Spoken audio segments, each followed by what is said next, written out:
నమస్తే, welcome to DNA Delhi news analysis.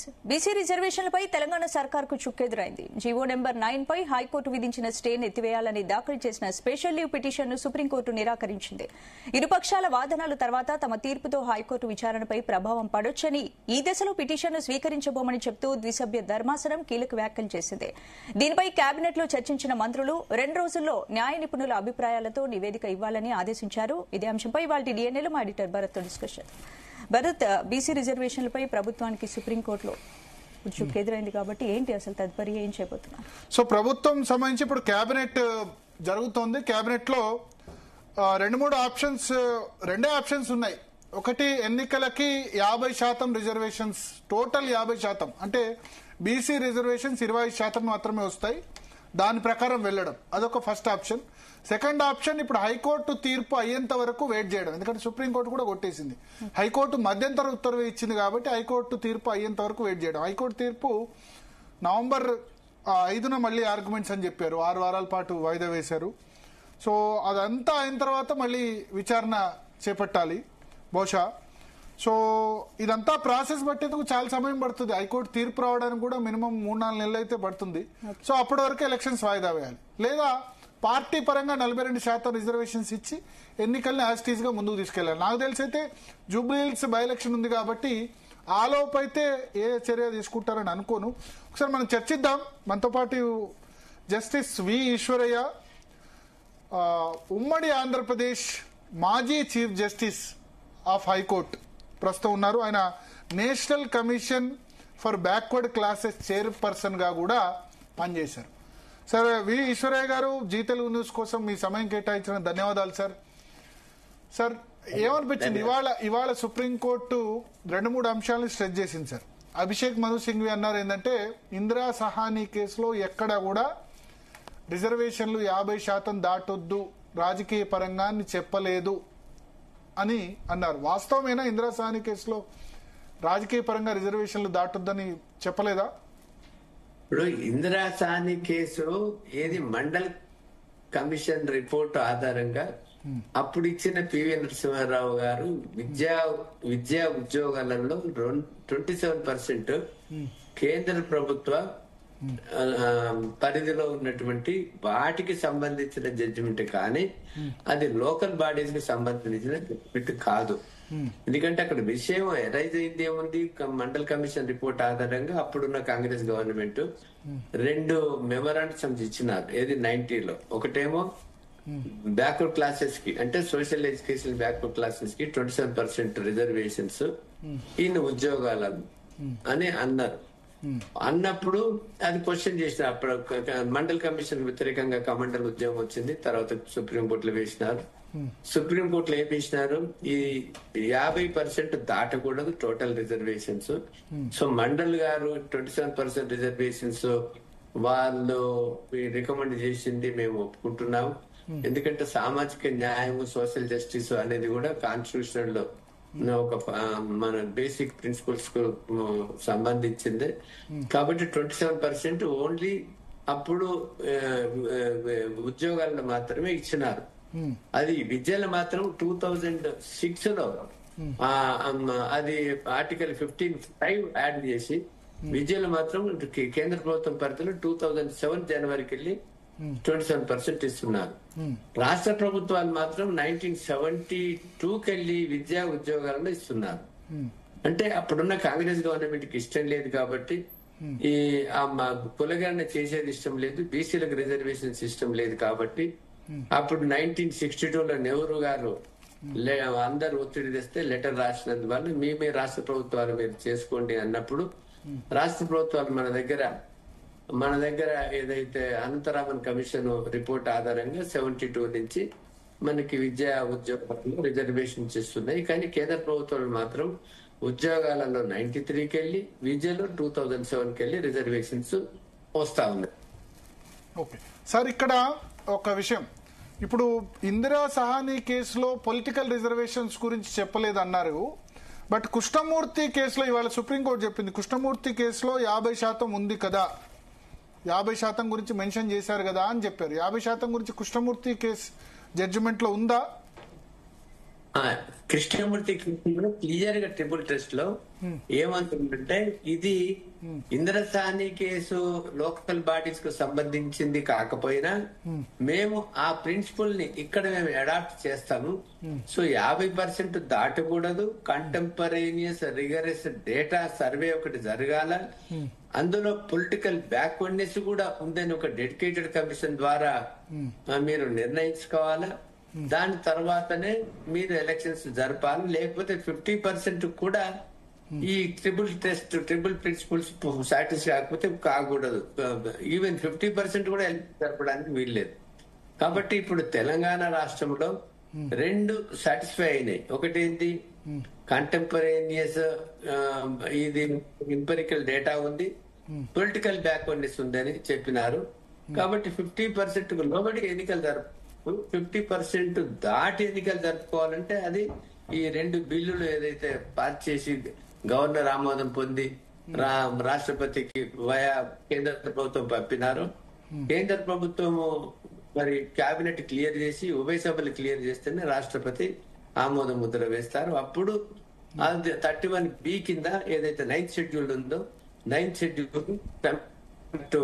Schedule notify చేసినట్టు ఈ తెలంగాణ రిజర్వేషన్స్ యాక్ట్ కూడా 9th షెడ్యూల్ కింద నోటిఫై చేస్తే దానికి కాన్స్టిట్యూషన్ భద్రత ఆర్టికల్ 31B కింద వస్తుంది.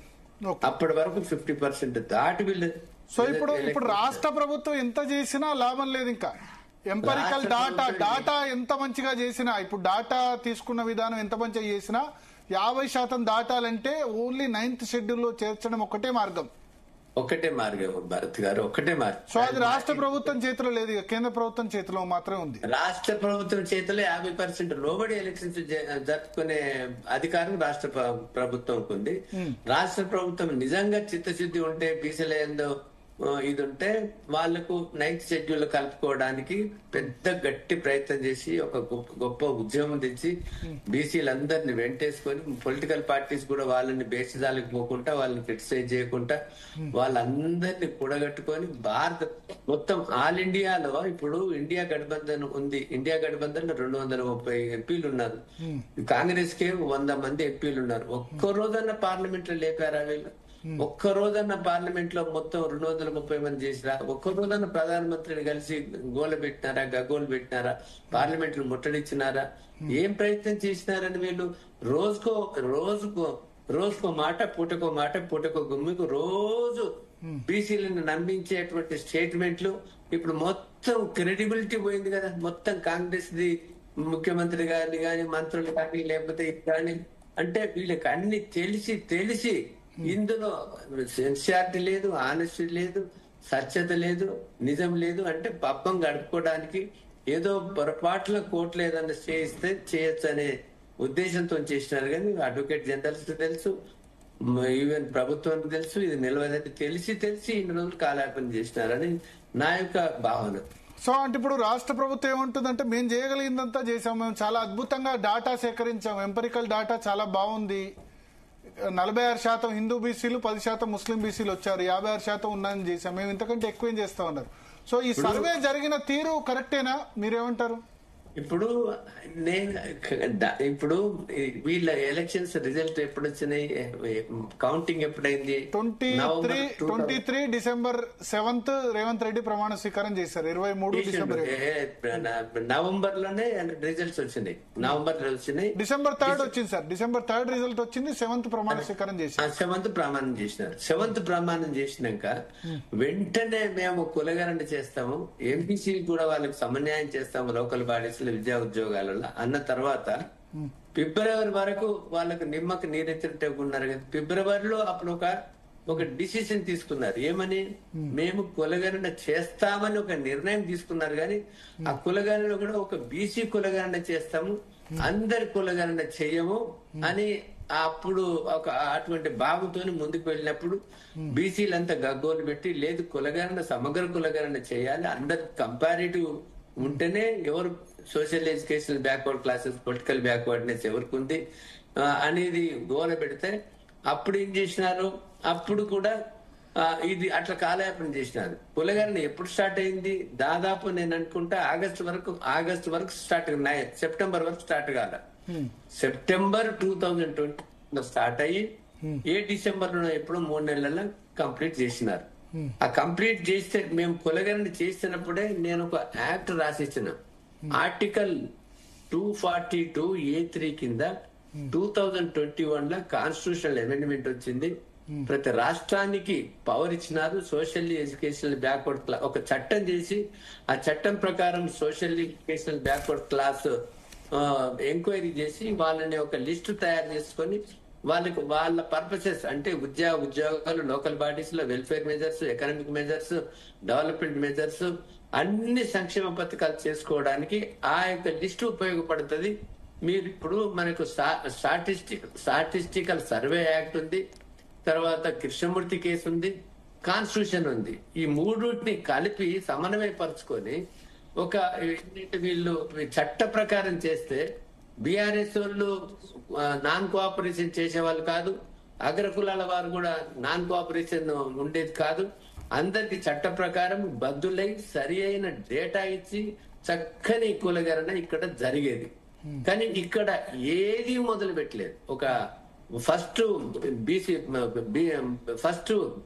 ఇక్కడ బీసీ కమిషన్ కి ఇచ్చినారు బాధ్యత, తర్వాత ప్లానింగ్ కమిషన్ కి ఇచ్చినారు, తర్వాత మళ్ళా ఒక డెడికేటెడ్ కమిషన్ వేసినారు. దాని తర్వాత 1 మ్యాన్ కమిటీని వేసినారు. ఇవన్నీ కులగణన ఎప్పుడు జరిగిందో, ఎట్లా జరిగిందో, ఎవరింటికి వచ్చినారో, ఏం చేసిందో, కానీ అది దానికి ఒక ఎక్స్పర్ట్ కమిటీని, ఒక న్యాయమూర్తి గారిని, social professor justice Sudarshan Reddy చేసినారు. మరి వాళ్ళు ఏం పోస్ట్ మార్టం చేసినారు, ఏం అనాలిసిస్ చేసినారు, ఇంతవరకు కులగణన బయటికి పెట్టకపోవడం అనేది. అదే బీహార్ రాష్ట్రంలో కులగణన రిపోర్ట్ బయట పెట్టిండ్రు. మొత్తం ఇక్కడ కూడా అసెంబ్లీలో పెట్టారు కదా. అసెంబ్లీలో పెడితే ప్రజలకు ముందు పెట్టొద్దండి. అంటే మీరు అనేది మొత్తం డాటా విలేజ్ వైజ్ ఎంత, ఏ గ్రామంలో ఎంతమంది బీసీలు ఉన్నారు, రిపోర్ట్ పబ్లిష్ చేయాలి. రిపోర్ట్ ప్రజల ఈవెన్ డొమినియన్ లేదు. అది మీ ప్రెస్ వాళ్ళకి లేదు, మాటువంటి మేధావులకు లేదు, ఎవరికి లేదు. అది ఆ కులగణన కానీ డెడికేటెడ్ కమిషన్ ఏమి ఇచ్చింది కానీ, లేకపోతే ఏం రిపోర్ట్ ఇచ్చింది కానీ, ఏ విషయం కూడా ట్రాన్స్పరెంట్ గా పెట్టలేదు. ఇందులో లేదు. తర్వాత గోప్యత ఎందుకు గోప్యత చేసినారు అంటే, ఏదన్నా మన తప్పులు దాచుకోవడానికి గోప్యత ఉంది, కానీ తప్పులు దాచుకోకపోవడం అనేది గోప్యత లేదని నా భావన. పోనీ ఏదైతే ఇప్పుడు నేను ఆ విషయాలను పోతలేను. కులగణన చేసిండ్రు, ఎంపెరికల్ డేటా చేసిండ్రు, పొలిటికల్ బ్యాక్వర్డ్నెస్ ఉంది, 50% దాటుతుంది. కానీ ఎప్పటికైనా కూడా 50% 50% లోబడి ఎలక్షన్స్ జరుపుకోవచ్చు అని హైకోర్టు అబ్జర్వ్ చేసింది. సుప్రీంకోర్టులో కూడా ఈవెన్ ఎక్కడైనా కూడా అబ్జర్వ్ చేసింది. ఇప్పుడు అది కూడా లేకపోతే 50% కూడా ఎలక్షన్ జరపకపోతుండే. పోనీ అదొకటి చేసినారు కాబట్టి ఎంపెరికల్ డేటా ఉంది, ప్లస్ పొలిటికల్ బ్యాక్వర్డ్నెస్ ఉంది. 50% దాటలేదు కాబట్టి 50% లోబడి చేసుకోవచ్చు. 50% దాటాలంటే ఖచ్చితంగా 9th షెడ్యూల్ పెట్టాల్సిందే. ఓకే, సో 9th షెడ్యూల్లో పెట్టాలంటే ఇప్పుడు మరి చేయాల్సింది కేంద్ర ప్రభుత్వం.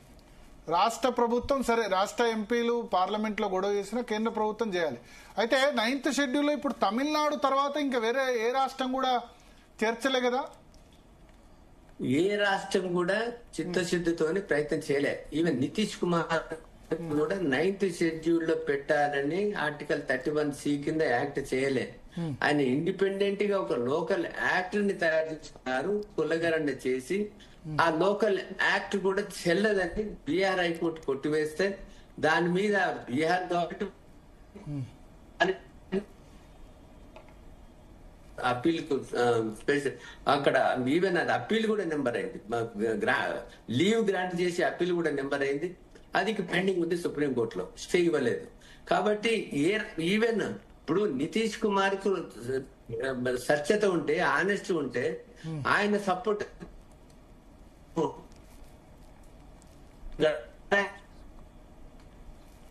సో మీ వాయిస్ కట్ అవుతుంది. ఆయన నితీష్ కుమార్ గారు 9th షెడ్యూల్లో పెడితే 9th షెడ్యూల్ లో యాక్ట్ పాస్ చేసి పంపిస్తే అది కేంద్ర ప్రభుత్వం చేసేది. ఇప్పుడు మనకెందుకు మాకు పక్కకు ఆంధ్రప్రదేశ్ ఉంది. ఆంధ్రప్రదేశ్ ఇటువంటి చట్టం చేసి 9th షెడ్యూల్ పెడితే మరి ఆంధ్ర ముఖ్యమంత్రి కేంద్రం మీద ఒత్తిడి తెస్తే మరి ఆంధ్రప్రదేశ్ లో 42% రిజర్వేషన్స్ ఇంప్లిమెంట్ చేసుకోవచ్చు కదా. కాబట్టి ఈ అగ్రకులాల వారికి అస్సలు ఇష్టం లేదు కాబట్టి ఏ రాష్ట్రం కూడా ఒక తమిళనాడు సామాజిక న్యాయం ఉంది కాబట్టి వాళ్ళు సాధించుకున్నారు పొజిషన్. అపోజిషన్ ప్రజలందరూ ఏకమై సాధించుకున్నారు కానీ ఏ రాష్ట్రం కూడా ఇటువంటి ప్రయత్నం చేయలేదు. మరి వీళ్ళు మాట చెప్పి మాట అనేది పప్పం కట్టుకున్నారు కానీ సిన్సియర్ గా ప్రధానమంత్రి దగ్గర పోయి కానీ లేకపోతే పార్లమెంట్ లో లేవనెత్తి గాని లేకపోతే బీజేపీ అధిష్టాన వర్గాన్ని కలిసి గాని అందరినీ జాగృత పరిచి గాని ప్రజా ఉద్యమం గాని ఏది చేయకుండా ఎంతసేపు ఇక్కడ రోజుకొక ఇది వాడుకుంటే ఇప్పుడు ప్రజలకు మొత్తం నమ్మకం వెళ్ళేటట్టు చేసుకున్నారని నా యొక్క అభిప్రాయం. ఓకే సార్, ఇప్పుడు 9th షెడ్యూల్ ను కూడా సుప్రీంకోర్టు మేము సమీక్షిస్తాము అని చెప్పింది. 9th షెడ్యూల్లో చేర్చిన అంశాల మీద న్యాయ సమీక్ష లేదు అన్నారు. కానీ సుప్రీంకోర్టు దాన్ని కూడా మేము సమీక్షిస్తామని చెప్పిన సందర్భం ఉంది కదా. ఇప్పుడు 9th షెడ్యూల్ లో ఇప్పుడు ఇందిరాగాంధీ మినరల్ మిల్ కేసులో అడ్డగోలుగా మీరు కాన్స్టిట్యూషనల్ అమెండ్మెంట్ చేసుకుంటే అది బేసిక్ స్ట్రక్చర్ కు వ్యతిరేకమైతే అయితే మన బేసిక్ స్ట్రక్చర్ కు వ్యతిరేకమైతే మేము సమీక్షించవచ్చు అని వాళ్ళు అన్నారు. ఈవెన్ కొన్ని కాన్స్టిట్యూషనల్ అమెండ్మెంట్స్ కూడా వేరే 9th షెడ్యూల్ లా కలిపినది ఇంతవరకు ఎవరు కొట్టేయలేదు. కాబట్టి 9th ఇప్పుడు మనకి ఈడబ్ల్యూఎస్ రిజర్వేషన్స్ వచ్చినాయి. ఈడబ్ల్యూఎస్ రిజర్వేషన్స్ వస్తే నేను all India backward class federation Janhit Abhiyan all India backward ఆ జనహిత అభియాన్ ఏమో మధ్యాహ్నం గోడ మీద పిల్లలాగా అది సబటైజ్ చేయడానికి సైంధవలాగా వాళ్ళు వేసినారు. కానీ అస్సలు కొట్లాడింది all India backward class federation. నా writ petition professor Mohan Gopal, ఆయన director national judicial academy Bengaluru, తర్వాత Bhopal national judicial academy director గా ఉండి ఆయన వాళ్ళు ఏమన్నారంటే ఈడబ్ల్యూఎస్ రిజర్వేషన్స్ 15(6), 16(6) కింద ఇచ్చినాయి.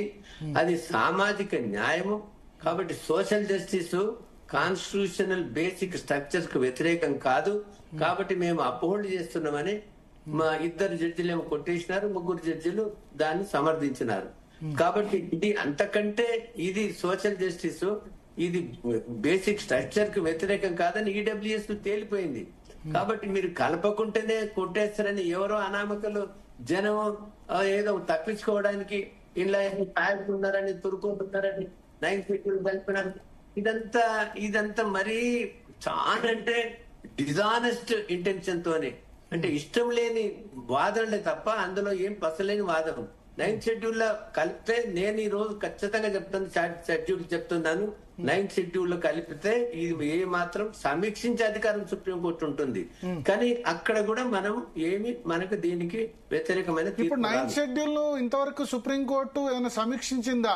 సమీక్షించే సందర్భం 9th షెడ్యూల్ లో కలిసినటువంటి ఏ ఒక్క నోటిఫికేషన్ కూడా ఇంతవరకు సుప్రీంకోర్టు కొట్టేయలేదు. ఇప్పుడు తమిళనాడు కేసు సుప్రీంకోర్టులో పెండింగ్ లో ఉందా? లేదు, స్టే ఇవ్వలేదు, దాని మీద ఇంటర్ఫియర్ కాలేదు. ఎంతమంది జడ్జెస్ బెంచ్ అది తమిళనాడు కేసు? తమిళనాడు కేసే లేదండి. తమిళనాడు వాళ్ళే 9th షెడ్యూల్ లో కలుపుకున్నారు. అది కలుపుకుంటే ఎవడో వాడు సుప్రీంకోర్టులో వేస్తే పెండింగ్ ఉంది, దాన్ని ఏమి ఇంటర్ఫియర్ కాలేదు, దాన్ని ఏమి ఫైనల్ జడ్జిమెంట్ ఇవ్వలేదు, స్టే ఇవ్వలేదు, ఫైనల్ జడ్జిమెంట్ రొట్టి పెండింగ్ ఉంది అట్లా పడి. కానీ ఎందుకు మరి 31 సంవత్సరాలుగా ఆ కేసును ఎందుకు విచారించలేదంటారు? అది సుప్రీంకోర్టు అడగండి, లేకపోతే న్యాయవాదులు జనరల్ గా ఇప్పుడు మన ముస్లిం రిజర్వేషన్ కేసు కూడా ఇంట్రీమ్ ఆర్డరే కదా. తెలంగాణలో ఆంధ్రప్రదేశ్ లో అమలవుతున్న 4% ఇప్పుడు దాదాపు 17 ఏళ్లు కదా. అంటే ఎందుకు భారత్ గారు తమిళనాడు మీరు మర్చిపోకండి, Tamil Nadu social justice land, Periyar Ramaswamy land. ఎవడన్నా అక్కడ డిస్టర్బ్ చేస్తే మొత్తం తమిళనాడు బగ్గున మండిపోతుంది. ఆ రాష్ట్రం అంతా కేంద్ర ప్రభుత్వాలన్నీ స్తంభించుతాయి. ఆ భయానికి ఎవడు ముట్టుకోడు. దానికి ఇక్కడెక్కడ ఉందండి అటువంటి భావజాలం? అక్కడ ఈడబ్ల్యూఎస్ చేస్తే గమనం ఉంటారు. నీట్లా రిజర్వేషన్స్ లేకపోతే ఎంబీబీఎస్ మెడికల్ మేము వేసి సాధించుకున్నాం. అందులో ఇవ్వరుది బీసీలని ఎట్లా టోటల్ గా అంటే ఎంత ఎక్స్ప్లాయిట్ చేసినా ఇండస్ట్రీ చేసినా బీసీలకు ఇంకా చైతన్యం లేదు. కానీ ఏదో కాంగ్రెస్ పుణ్యమాని 42% కామారెడ్డి డిక్లరేషన్ అని ఇంతో అంత చైతన్యం వచ్చింది. ఈ చైతన్యం ఇప్పుడు ఆగది. ఈ చైతన్యాన్ని సబటైజ్ చేద్దామని, మోసం దగా చేద్దామని కొన్ని సంస్థలు సామాజిక మరి కాంగ్రెస్ తోని కుమ్మక్కైపోయి, లేకపోతే మరి బీజేపీలో ఉన్నటువంటి పెద్ద నాయకుడు మరి ఇది వీళ్లకు సింపథైజర్ అన్నటువంటి నాయకులు కలిసి చేసినంత మాత్రాన కాంగ్రెస్ సపోర్ట్ చేసిన దీంతోనే ఒరిగేది ఏం లేదు. కాంగ్రెస్ కు, బీఆర్ఎస్ కు, బీజేపీకి చిత్తశుద్ధి ఉంటే అందరూ ఒకటే ఢిల్లీలో కూర్చొని, ప్రధానమంత్రి దగ్గర కూర్చొని, లేకపోతే ఇక్కడ రాష్ట్రంలో పెద్ద బంద్ చేసి మొత్తం స్తంభింపజేసి ఇది ఇంకా ఇప్పుడు 18వ తారీఖు బంద్ చేస్తున్నారు. బీసీ జేఏసీ ఏర్పడ్డారు. నాకు తెలియదండి ఆ జేఏసీ ఎవరు ఏర్పడ్డారో దానికి మీకు తెలియకుండా బీసీలో పెద్ద న్యాయ కోవిదులు మీరు, బీసీ వర్గానికి సంబంధించి ఉమ్మడి రాష్ట్ర హైకోర్టు మాజీ చీఫ్ జస్టిస్ మీకు మిమ్మల్ని కన్సల్ట్ చేయలేదా? మమ్మల్ని కన్సల్ట్ చేయలేదు. కన్సల్ట్ చేసే అటువంటి వాళ్ళకు అంత ధైర్యం కూడా లేదు. ఎందుకంటే మేము ఏదైతే ఆనెస్ట్ గా, సిన్సియర్ గా, న్యాయబద్ధంగా పోతున్నామో వాళ్ళు నన్నే క్రిటిసైజ్ చేసినారు. ఈ న్యాయమూర్తి గారు ఏదో 9th షెడ్యూల్ అంటున్నారు, జియో తీస్తే ఇంప్లిమెంట్ అవుతుందని. మీరు ముందే చెప్పారు. మీరు ఈటెల రాజేందర్ ఇద్దరు బీసీ వర్గం నుంచి వచ్చి కూడా ఇది చెల్లదు, సాధ్యం కాదని చెప్పారు. చెప్పినందుకు మిమ్మల్ని క్రిటిసైజ్ చేశారు కదా అప్పుడు. క్రిటిసైజ్ చేసినారు ఆ నాయకులు. వాళ్ళతో మేము ఎట్లా కలుస్తామండి? ఓకే ఓకే అంటే మీరు కోర్టులో చెల్లదు అని ఉన్నట్టు చెప్పినందుకు అంటే ముందే ఎట్లా చెప్తారు? అంటే ముందే నేను క్షుణ్ణంగా ఆ యొక్క తీర్పులు చదివిన వాడిని. నేను సుప్రీంకోర్టులో ఒక senior designated council by the full court of the supreme court ఒక న్యాయ కోవిదుడిగా నాకు ఏ జడ్జిమెంట్ ఎట్లా అవుతుందని అంత పరిజ్ఞానం లేదండి నాకు. అది ఎవరైనా నన్ను విమర్శించే పర్వాలేదు. నేను ఒక రోజు చెప్పాను, పిల్లలు తల్లి పాలు తాగుకుంటా తల్లి రొమ్ము గుద్దుతున్నా తల్లి సంతోషం పడుతుంది. సో ఎవడైనా నన్ను క్రిటిసైజ్ చేస్తే ఆ పిల్లల చుట్టూ కానీ నాకేమి ఇది లేదని చెప్పాను నేను.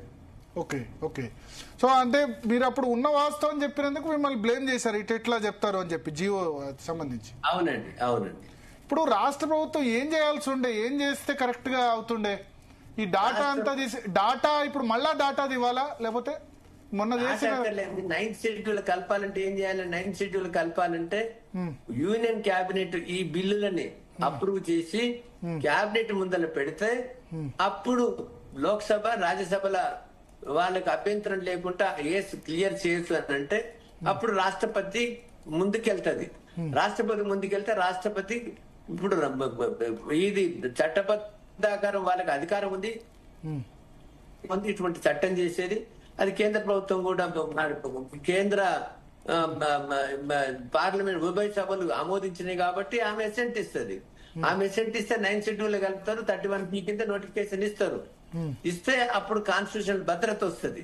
కానీ విచిత్రమైన ఆర్గ్యుమెంట్స్ సుప్రీంకోర్టులో చెప్తారు, హైకోర్టులో చెప్తారు. సీనియర్ మోస్ట్ అడ్వకేట్ అభిషేక్ మను సింఘ్వి అది గవర్నర్ ఆయన ఆమోద ముద్ద వేసినాడు మార్చిలో.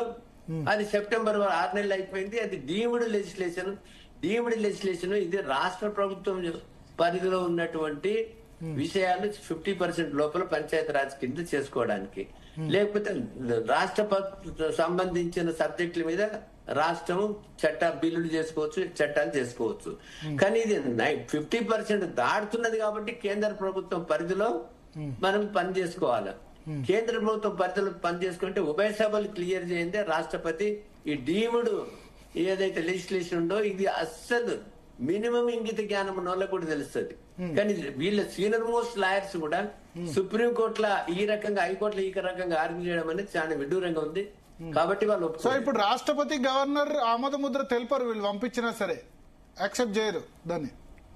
అసలు ఆమెకు జ్యూరిడిక్షన్ లేదు. ఉభయ సభలు క్లియర్ చేసి పంపిస్తేనే ఆమెకు అసెంట్ ఇచ్చే అధికారం ఉంటుంది. కానీ ఆమె ఇండిపెండెంట్ గా మరి ఇవన్నీ తెలిసి ఎందుకు చేస్తున్నారు ఇట్లా? ఆయన అడగండి, ఆయన అడగండి, ఆయన ప్రభుత్వాన్ని అడగండి, ఆయన ఇక్కడ అడ్వకేట్ అడగండి. అబద్ధాలు ఆడడానికి కూడా ఒక హద్దు ఉండాలా. కానీ వీళ్ళు కనీసం మన కాన్షియస్ వాళ్ళకి తెలుసు ఈ ఆర్గ్యుమెంట్ చెల్లదని, అయినా కూడా చేస్తారు. వాళ్ళది పైసలు ఇస్తారు కాబట్టి. ఓకే సో యాక్చువల్ గా అయితే ఇప్పుడు రాష్ట్రపతికి అసలు జ్యూరిడిక్షన్ లేదు. కానీ ఇప్పుడు సుప్రీంకోర్టు ఒక జడ్జిమెంట్ ఇచ్చింది కదా, రాష్ట్రపతి తిప్పి పంపకపోయినా బిల్లు పెండింగ్ పెట్టినా, గవర్నర్ తిప్పి పంపకపోయినా బిల్లు పెండింగ్ పెట్టినా దాన్ని నోటిఫై చేయొచ్చు అన్నది కదా మన తమిళనాడు కేసులో. ఇప్పుడు గవర్నర్ దాన్ని ఆమోదించలే, యాక్సెప్ట్ చేయలే, రిజెక్ట్ కూడా చేయలేదు. నోటిఫై చేస్తే రాష్ట్ర ప్రభుత్వం ఆ జడ్జిమెంట్ బేస్ చేసుకొని సార్ భరత్ గారు, అది 31C కింద చట్టం కాదు. అది కొన్ని చట్టాలు రాష్ట్రపతి యొక్క ఆమోదం పొంది, ఇదివరకు రాష్ట్రపతి ఆమోదం పొంది ఉంటే అవి మళ్ళీ రాష్ట్రపతి ఆమోదానికి పొందుతారు. ఇది ఒక ప్రత్యేకమైన special constitutional amendment under article 31C. 31C కింద చేసిన చట్టాలు కాదు తమిళనాడులో. అవి సాధారణమైన చట్టాలు పంపిస్తే ఆమె ఉట్టిగా పెండింగ్ ఉంది. ఆమె ఉభయ సభలు క్లియర్ చేసినాక, కేబినెట్ క్లియర్ చేసినాక పెండింగ్ పెట్టుకోలేదు ఆవిడ.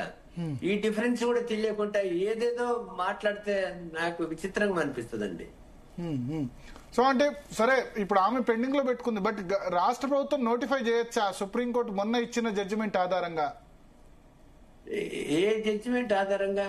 తమిళనాడు జడ్జిమెంట్ ఆధారంగా గవర్నర్ 3 నెలల పాటు ఏ నిర్ణయం, గవర్నర్ రిజెక్ట్ కూడా చేయలే కదా, యాక్సెప్ట్ చేయలే, రిజెక్ట్ కూడా చేయలే, కాబట్టి ఆ సందర్భం ప్రకారం నోటిఫై చేయొచ్చా?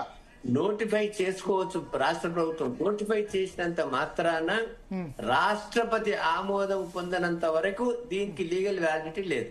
ఓకే, రాష్ట్రపతి ఆమోదం పొందితేనే లీగల్ వ్యాలిడిటీ. అది 31C కింద ఉంది.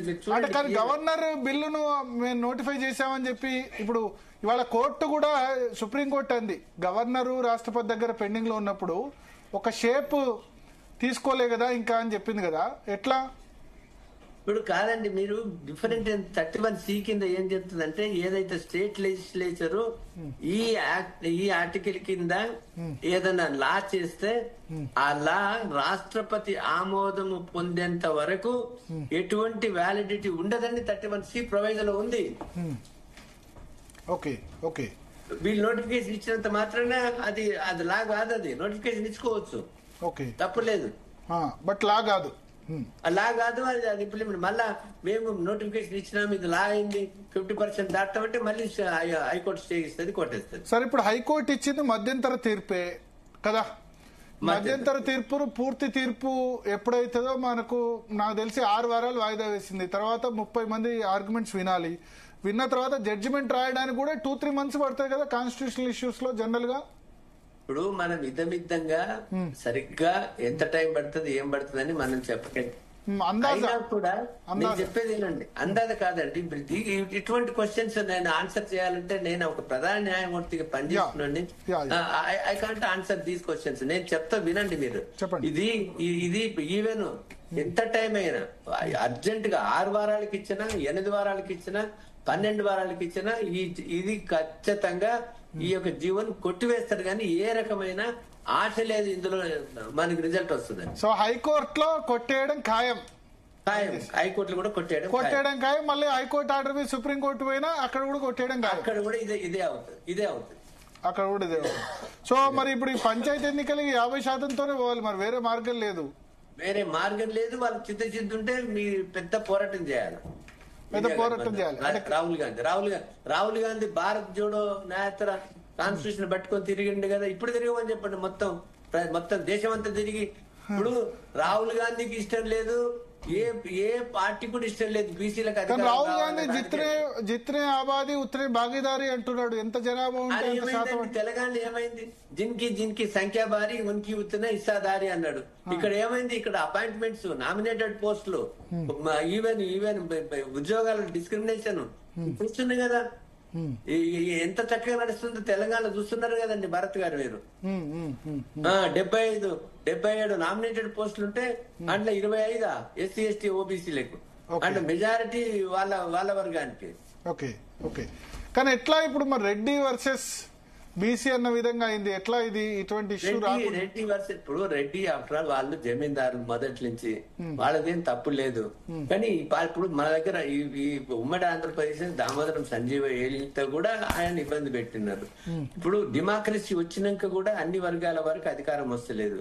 ఇది ఎవరికో రెడ్డి వర్సెస్ బీసీ అని కాదు, ఇది ఓన్లీ ప్రజాస్వామ్యం. ఉమ్మడి ఆంధ్రప్రదేశ్ లో మీరే బీసీ మొదటి చీఫ్ జస్టిస్ కదా, బీసీ వర్గం నుంచి మన ఎంఎన్ రావు గారు అయినారు హిమాచల్ ప్రదేశ్. ఇక్కడికి వెళ్ళి మన ఉమ్మడి ఆంధ్రప్రదేశ్ కు, ఉమ్మడి ఆంధ్రప్రదేశ్ లో ఇక్కడ లోకల్ గా రిటైర్ అయిన యాక్టింగ్ చీఫ్ జస్టిస్ గా నేనే. మీరు ఒక్కళ్ళే. ఓకే, సో అది ఎక్కడ చూసినా, జుడిషియర్ లో చూసినా ఇదే ప్రాబ్లం ఉంది, పొలిటికల్ సిస్టమ్ లో చూసినా ఉంది.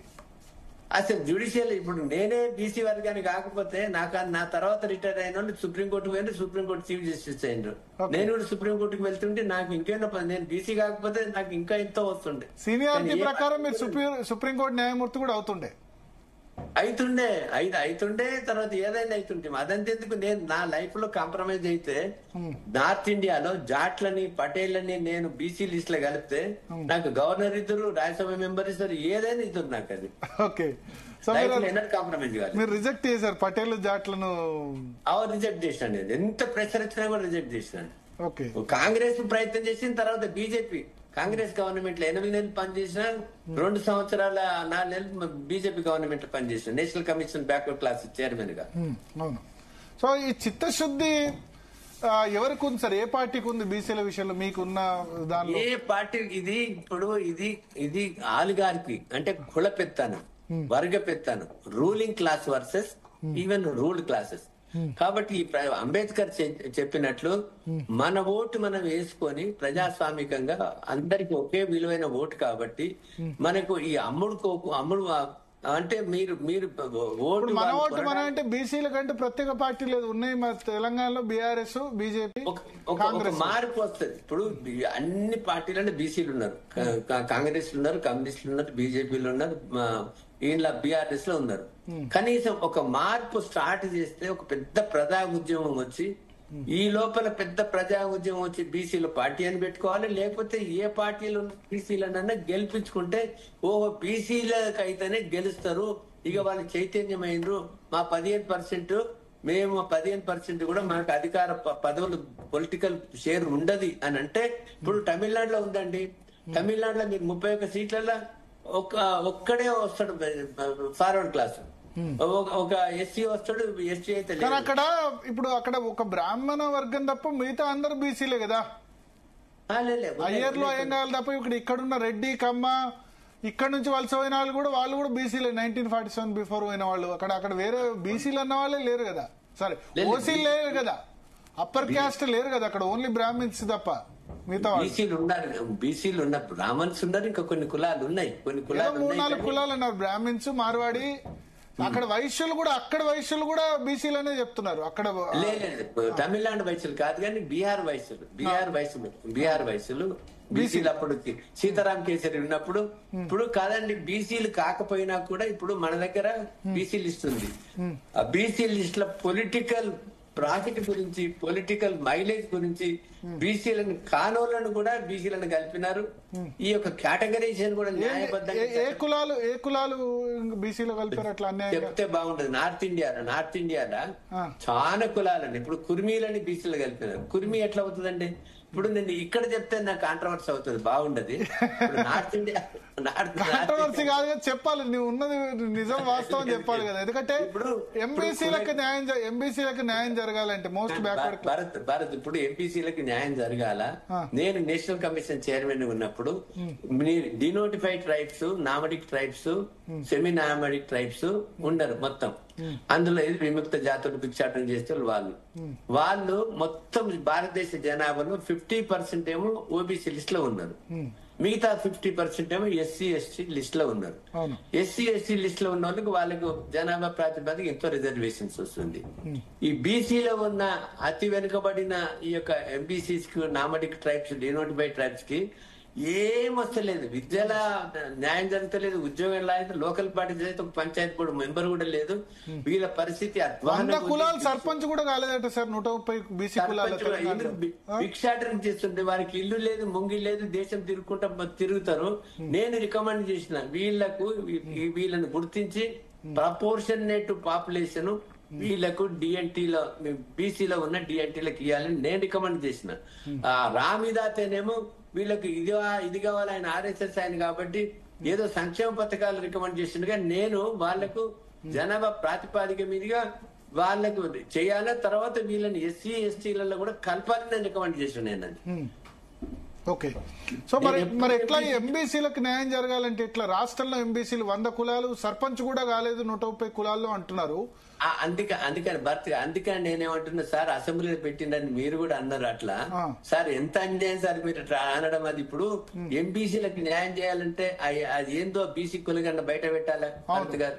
బీసీ కులాలు బయట పెడితే ఇది ఏబిసిడి కూడా వర్గీకరణను మళ్ళా రివ్యూ చేసి న్యాయం బద్ద ప్రకారం ఎవరికి. ఇంకోటి కామారెడ్డి డిక్లరేషన్ లో ఏబిసిడి వర్గీకరణ కూడా చేస్తామని చెప్పారు. బీసీలకు 42% ఇవ్వడంతో పాటు ఏబిసిడి వర్గీకరణ ఆధారంగా చేస్తామని చెప్పారు. అది చేయలేదు. ఏబిసిడి వర్గీకరణ చేస్తున్నా మరి ఎంబీసీలకు కూడా మేము న్యాయం చేస్తామని చెప్పినారు. విద్యా ఉద్యోగాలు ఇస్తామన్నారు. ఇప్పుడు ఏం చేసింది? నేను డ్రాఫ్ట్ లెజిస్లేషన్ ఇచ్చినప్పుడు నేను వర్గీకరణ విద్యా ఉద్యోగాల్లో చేసిన ఈ 42% పనిచేసిన లోకల్ బాడీస్ లో పనిచేస్తే ఆ క్లాస్ మొత్తం తీసేసారు. తీసేసి వర్గీకరణనే లేకుండా లోకల్ బాడీస్ లో గుండుగుత్త 42% ఈ లోకల్ బాడీస్ లో చూపించారు. తర్వాత ఇందులో కూడా లోకల్ బాడీస్ లో చూపించినారు అది. కాబట్టి ఇది ఈ రకమైన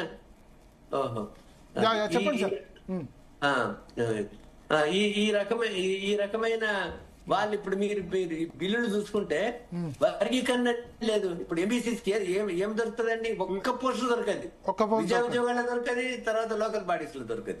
ఓన్లీ అడ్వాన్స్డ్ బీసీ కమ్యూనిటీస్ 5 కులాలు ఉన్నాయి కదా, గౌడ, మన మున్నూరు కాపు, ముదిరాజు, యాదవ్, గౌడ్స్, ఈ 5 కులాలకే పోతాయి. పద్మశాలి ఈ 5 కులాలకే పోతాయి. మోస్ట్ బ్యాక్వర్డ్ క్లాసెస్ కి ఏమొస్తాయండి? ఏం రావు అవి. కానీ మరి తమిళనాడులో 20% మోస్ట్ బ్యాక్వర్డ్ క్లాసెస్ కి ఇచ్చారు ఈ 69% రిజర్వేషన్ లో. మన దగ్గర కూడా ఎంత జనాభా ఉంటుంది మీ ఉద్దేశంలో? ఎంబీసీల జనాభా ఎంత? అందుకని మన సమగ్రమైన ఏదైతే సర్వే చేసినారో అది ముందు పెట్టాల. అసలు నన్ను అడిగితే ఈ సర్వే సైంటిఫిక్ గా జరగలేదు, చట్టం చేసి జరగలేదు, ఎవరింటికి వచ్చి 50 ఫ్యాక్టర్స్ అడగలేదు. హౌస్ హోల్డ్ సర్వే ఇప్పుడు నిన్న ముఖ్యమంత్రి గారు అంటున్నారు, మేము ఇంత 200 కోట్లు పెట్టి ఇన్ని వేల మందిని పెట్టి ఎందుకు మీరు బయట పెట్టరు అది? ఇప్పుడు రేపు నెక్స్ట్ ఇయర్ ఎలక్షన్ ఇవి జరుగుతాయండి. బీజేపీ కులగరణ చేస్తుంది. బీజేపీ కులగరణ చేస్తే దానికి దీనికి కంపేర్ చేస్తే వీళ్ళ మొత్తం బండారం ఎంత బయటపడుతుంది. అంటే వాళ్ళు పక్కా కేంద్ర ప్రభుత్వం చేసే పక్కా చేస్తారు, వాళ్ళు పక్కా చేస్తారు. అది చట్ట ప్రకారం చేస్తున్నారు కదా వాళ్ళు. వీళ్ళకి చట్టమే లేదు కదా. ఓకే. అంటే ఇప్పుడు బయట పెడదామంటే మనం సమస్య ఏంది? రెడ్ల సంఖ్య 17 లక్షలు వచ్చిందట. ఎక్కువ రెడ్ల సంఖ్యలు ఉన్నారని బయట పెట్టకు. అందుకే గుప్తంగా మున్నూరు కాపుల సంఖ్య తక్కువ వచ్చిందని వాళ్ళు మున్నూరు కాపు మీటింగ్ పెట్టారు. 13 లక్షలు చాలా తక్కువ చూపించారు జనాభా. నన్ను అడిగితే బీసీలదే చాలా తక్కువ చూపించినారు. వాళ్ళ అగ్రకున్నారా వాళ్ళది ఎక్కువ చూపించినారు. ఎందుకంటే ఇంకా గొడవ ఎక్కువ అవుతుంది, కొట్లాడితే 56% అంటారు. 46 హిందూ బీసీలు, 10% ముస్లిం బీసీలు, 56% అని చెప్తున్నారు. కాదా? ఉండదా? ఎక్కడుందండి 10% అని? ఎక్కడ ఏ సర్వే ప్రకారం చేస్తున్నారు? మొన్న సర్వేలో 10% ముస్లిం బీసీలు, 12%లో 10% ముస్లిం బీసీలు, 12%. కాదండి, ముస్లింస్ ఓన్లీ 5 కులాలు ఒరిజినల్ బీసీలు లిస్ట్ ఉన్నారు. ఎవరు? మెహతర్ ముస్లింస్, లద్దాఖ్, నూర్ బాషా, పింజరి ఉన్నాయి. ఈ కులాలే ఉన్నాయి. ఈ మొదటి నుంచి ఏది 73 కిళ్ళు ఉన్నాయి. ఇప్పుడు కలిపింది ఏంటి? ఇంకో 12 కులాలు కలిపిండ్రు. 12 కులాలు కలిపితే వాళ్ళకి ఎంత పర్సెంటేజ్? ఓన్లీ 4% ఇచ్చిండ్రు. 4% రిజర్వేషన్స్ రాజశేఖర్ గారు ఇస్తే ఇప్పుడు అది సుప్రీంకోర్టులో పెండింగ్ ఉంది. 10% పచ్చి అబద్ధాలు చెప్తారు బీజేపీలు. ఏంటంటే ఓన్లీ 4% డిస్ప్యూట్ ఇక్కడ. అందులో ముస్లింస్ అంటే ఇప్పుడు స్టేట్ గవర్నమెంట్ ఏంటంటే జనాభా 4% రిజర్వేషన్ కానీ 12% ముస్లిం జనాభా వచ్చింది టోటల్ లెక్కలో.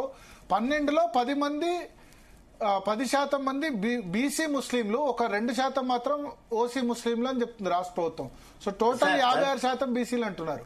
సార్ భరత్ గారు, ఇప్పుడు వర్గీకరణ ఉంది కదా, ఇప్పుడు విద్యా ఉద్యోగాలు ఉంది కదా. అవును. అదే వర్గీకరణ 42% బీసీలకు, అదే వర్గీకరణ ప్రకారం నువ్వు పనిచేసి ఎందుకు 4%? నేను 4% ప్రపోజ్ చేసిన ముస్లింస్ కు, ఎందుకంటే సుప్రీంకోర్టులో పెండింగ్ ఉంది కాబట్టి.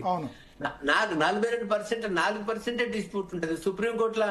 వాళ్ళు గెలిచినందుకు స్టేట్ గవర్నమెంట్ ఆ 4% మిగతా వాళ్ళకి వెళ్ళిపోతుంది. లేకపోతే 4% ఇప్పుడు ఇన్నేళ్ల సంది అనుభవిస్తున్నారు. ఎప్పటి నుంచి 2010కి వెళ్ళి అనుభవిస్తున్నారు. 15 ఏళ్ల సంది అనుభవిస్తున్నారు. ఇంకా అదంత వరకు చేస్తారు. అది సాకు పెట్టుకొని వాళ్ళు మేము చేయమనేది అది చాలా డిజానెస్ట్. అసలు బీసీలకు వ్యతిరేకమైన భావన వాళ్ళది. మీ ఉద్దేశంలో బీసీల పర్సెంటేజ్ ఎంత ఉంటుంది రాష్ట్రంలో కరెక్ట్ గా? పర్సెంటేజ్ నా ఉద్దేశంతో ఎబోవ్ 60 ఉంటది. ఎందుకంటే 1931లోనే బీసీ పాపులేషన్ 52 ఉంటే మీ అందరికి తెలుసు అగ్రకులాల వాళ్ళు ఫ్యామిలీ ప్లానింగ్ చేసుకుని ప్రాపర్టీ డిస్ట్రిబ్యూట్ అని తక్కువగా అంటున్నారు. బీసీలు పాపం ఎక్కువగా అంటున్నారు. బీసీలు ఎస్సీలు ఎస్టీలు ఎక్కువగా అంటున్నారు కాబట్టి వీళ్ళ పాపులేషన్ పెరిగింది, వాళ్ళ పాపులేషన్ తగ్గింది. కాబట్టి 60% కంటే ఎక్కువ ఉంటది బీసీలది. కాబట్టి 60 నేను గవర్నమెంట్ ఆఫ్ ఇండియా దాని ప్రకారం మొత్తం భారతదేశంలో ఎస్సీ ఎస్టీ ఓబీసీలు ఇప్పుడు బీసీస్ అంటే ఇప్పుడు 6 బీసీస్ ఉన్నారు, బుద్ధిస్ట్ బీసీస్ ఉన్నారు, ముస్లిమ్స్ బీసీస్ ఉన్నారు. ఇంతమంది బీసీలు ఏది మండల్ కమిషన్ ప్రకారం అప్పటి నుంచి ఉన్నారు. సో వీళ్ళందరినీ దాదాపు నేను 93లో మండల్ కమిషన్ చూసినప్పుడు 1660 బీసీ కులాలు మొత్తం ఆల్ ఇండియా. ఏది 1993లా 1600 సార్లు ఇంతమంది నేషనల్ కమిషన్ బ్యాక్వర్డ్ క్లాసెస్ నేను 13 నుంచి 16 వరకు ఉన్నా. నాకంటే ముందు జస్టిస్ ఎంఎన్ రావు గారు ఉన్నారు, అంతకంటే ముందు రత్నవేలు పాండ్యన్ ఉన్నాడు, అంతకంటే ముందు మేము అందరం కలిపిన అన్ని కేసులు పెడితే 1000 ఎక్కువ కలిపినాం. అంటే 2600 బీసీ కులాలు ఉన్నాయి మొత్తం ఏది లిస్ట్ లో, సెంట్రల్ ఓబీసీ లిస్ట్ లో ఉన్నాయి. ఇప్పుడు అప్పుడే అంత పాపులేషన్ ఉంటే ఇంతమందిని కలిపినాక ఇంకెక్కువ కావాలి కదా భరత్ గారు. ఎక్కువ ఉన్నది జనం 60% పైన ఉంటుంది. ఈ 60%లో ఇప్పుడు మన రాష్ట్రం విషయానికి వద్దాం. మన రాష్ట్రంలో ఎంబీసీల జనాభా ఎంత ఉంటుంది? 5 కులాల జనాభా 50-60% ఉంటుంది. మీరు చెప్పిన గౌడ, యాదవ్, పద్మశాలి, మున్నూరు కాపు, ముదిరాజ్, ఈ 5 కులాల జనాభా ఆ బీసీలో 50 నుంచి 60% ఉంటుందా? 5 కులాలు ఎక్కువ ఉన్నాయి కదా.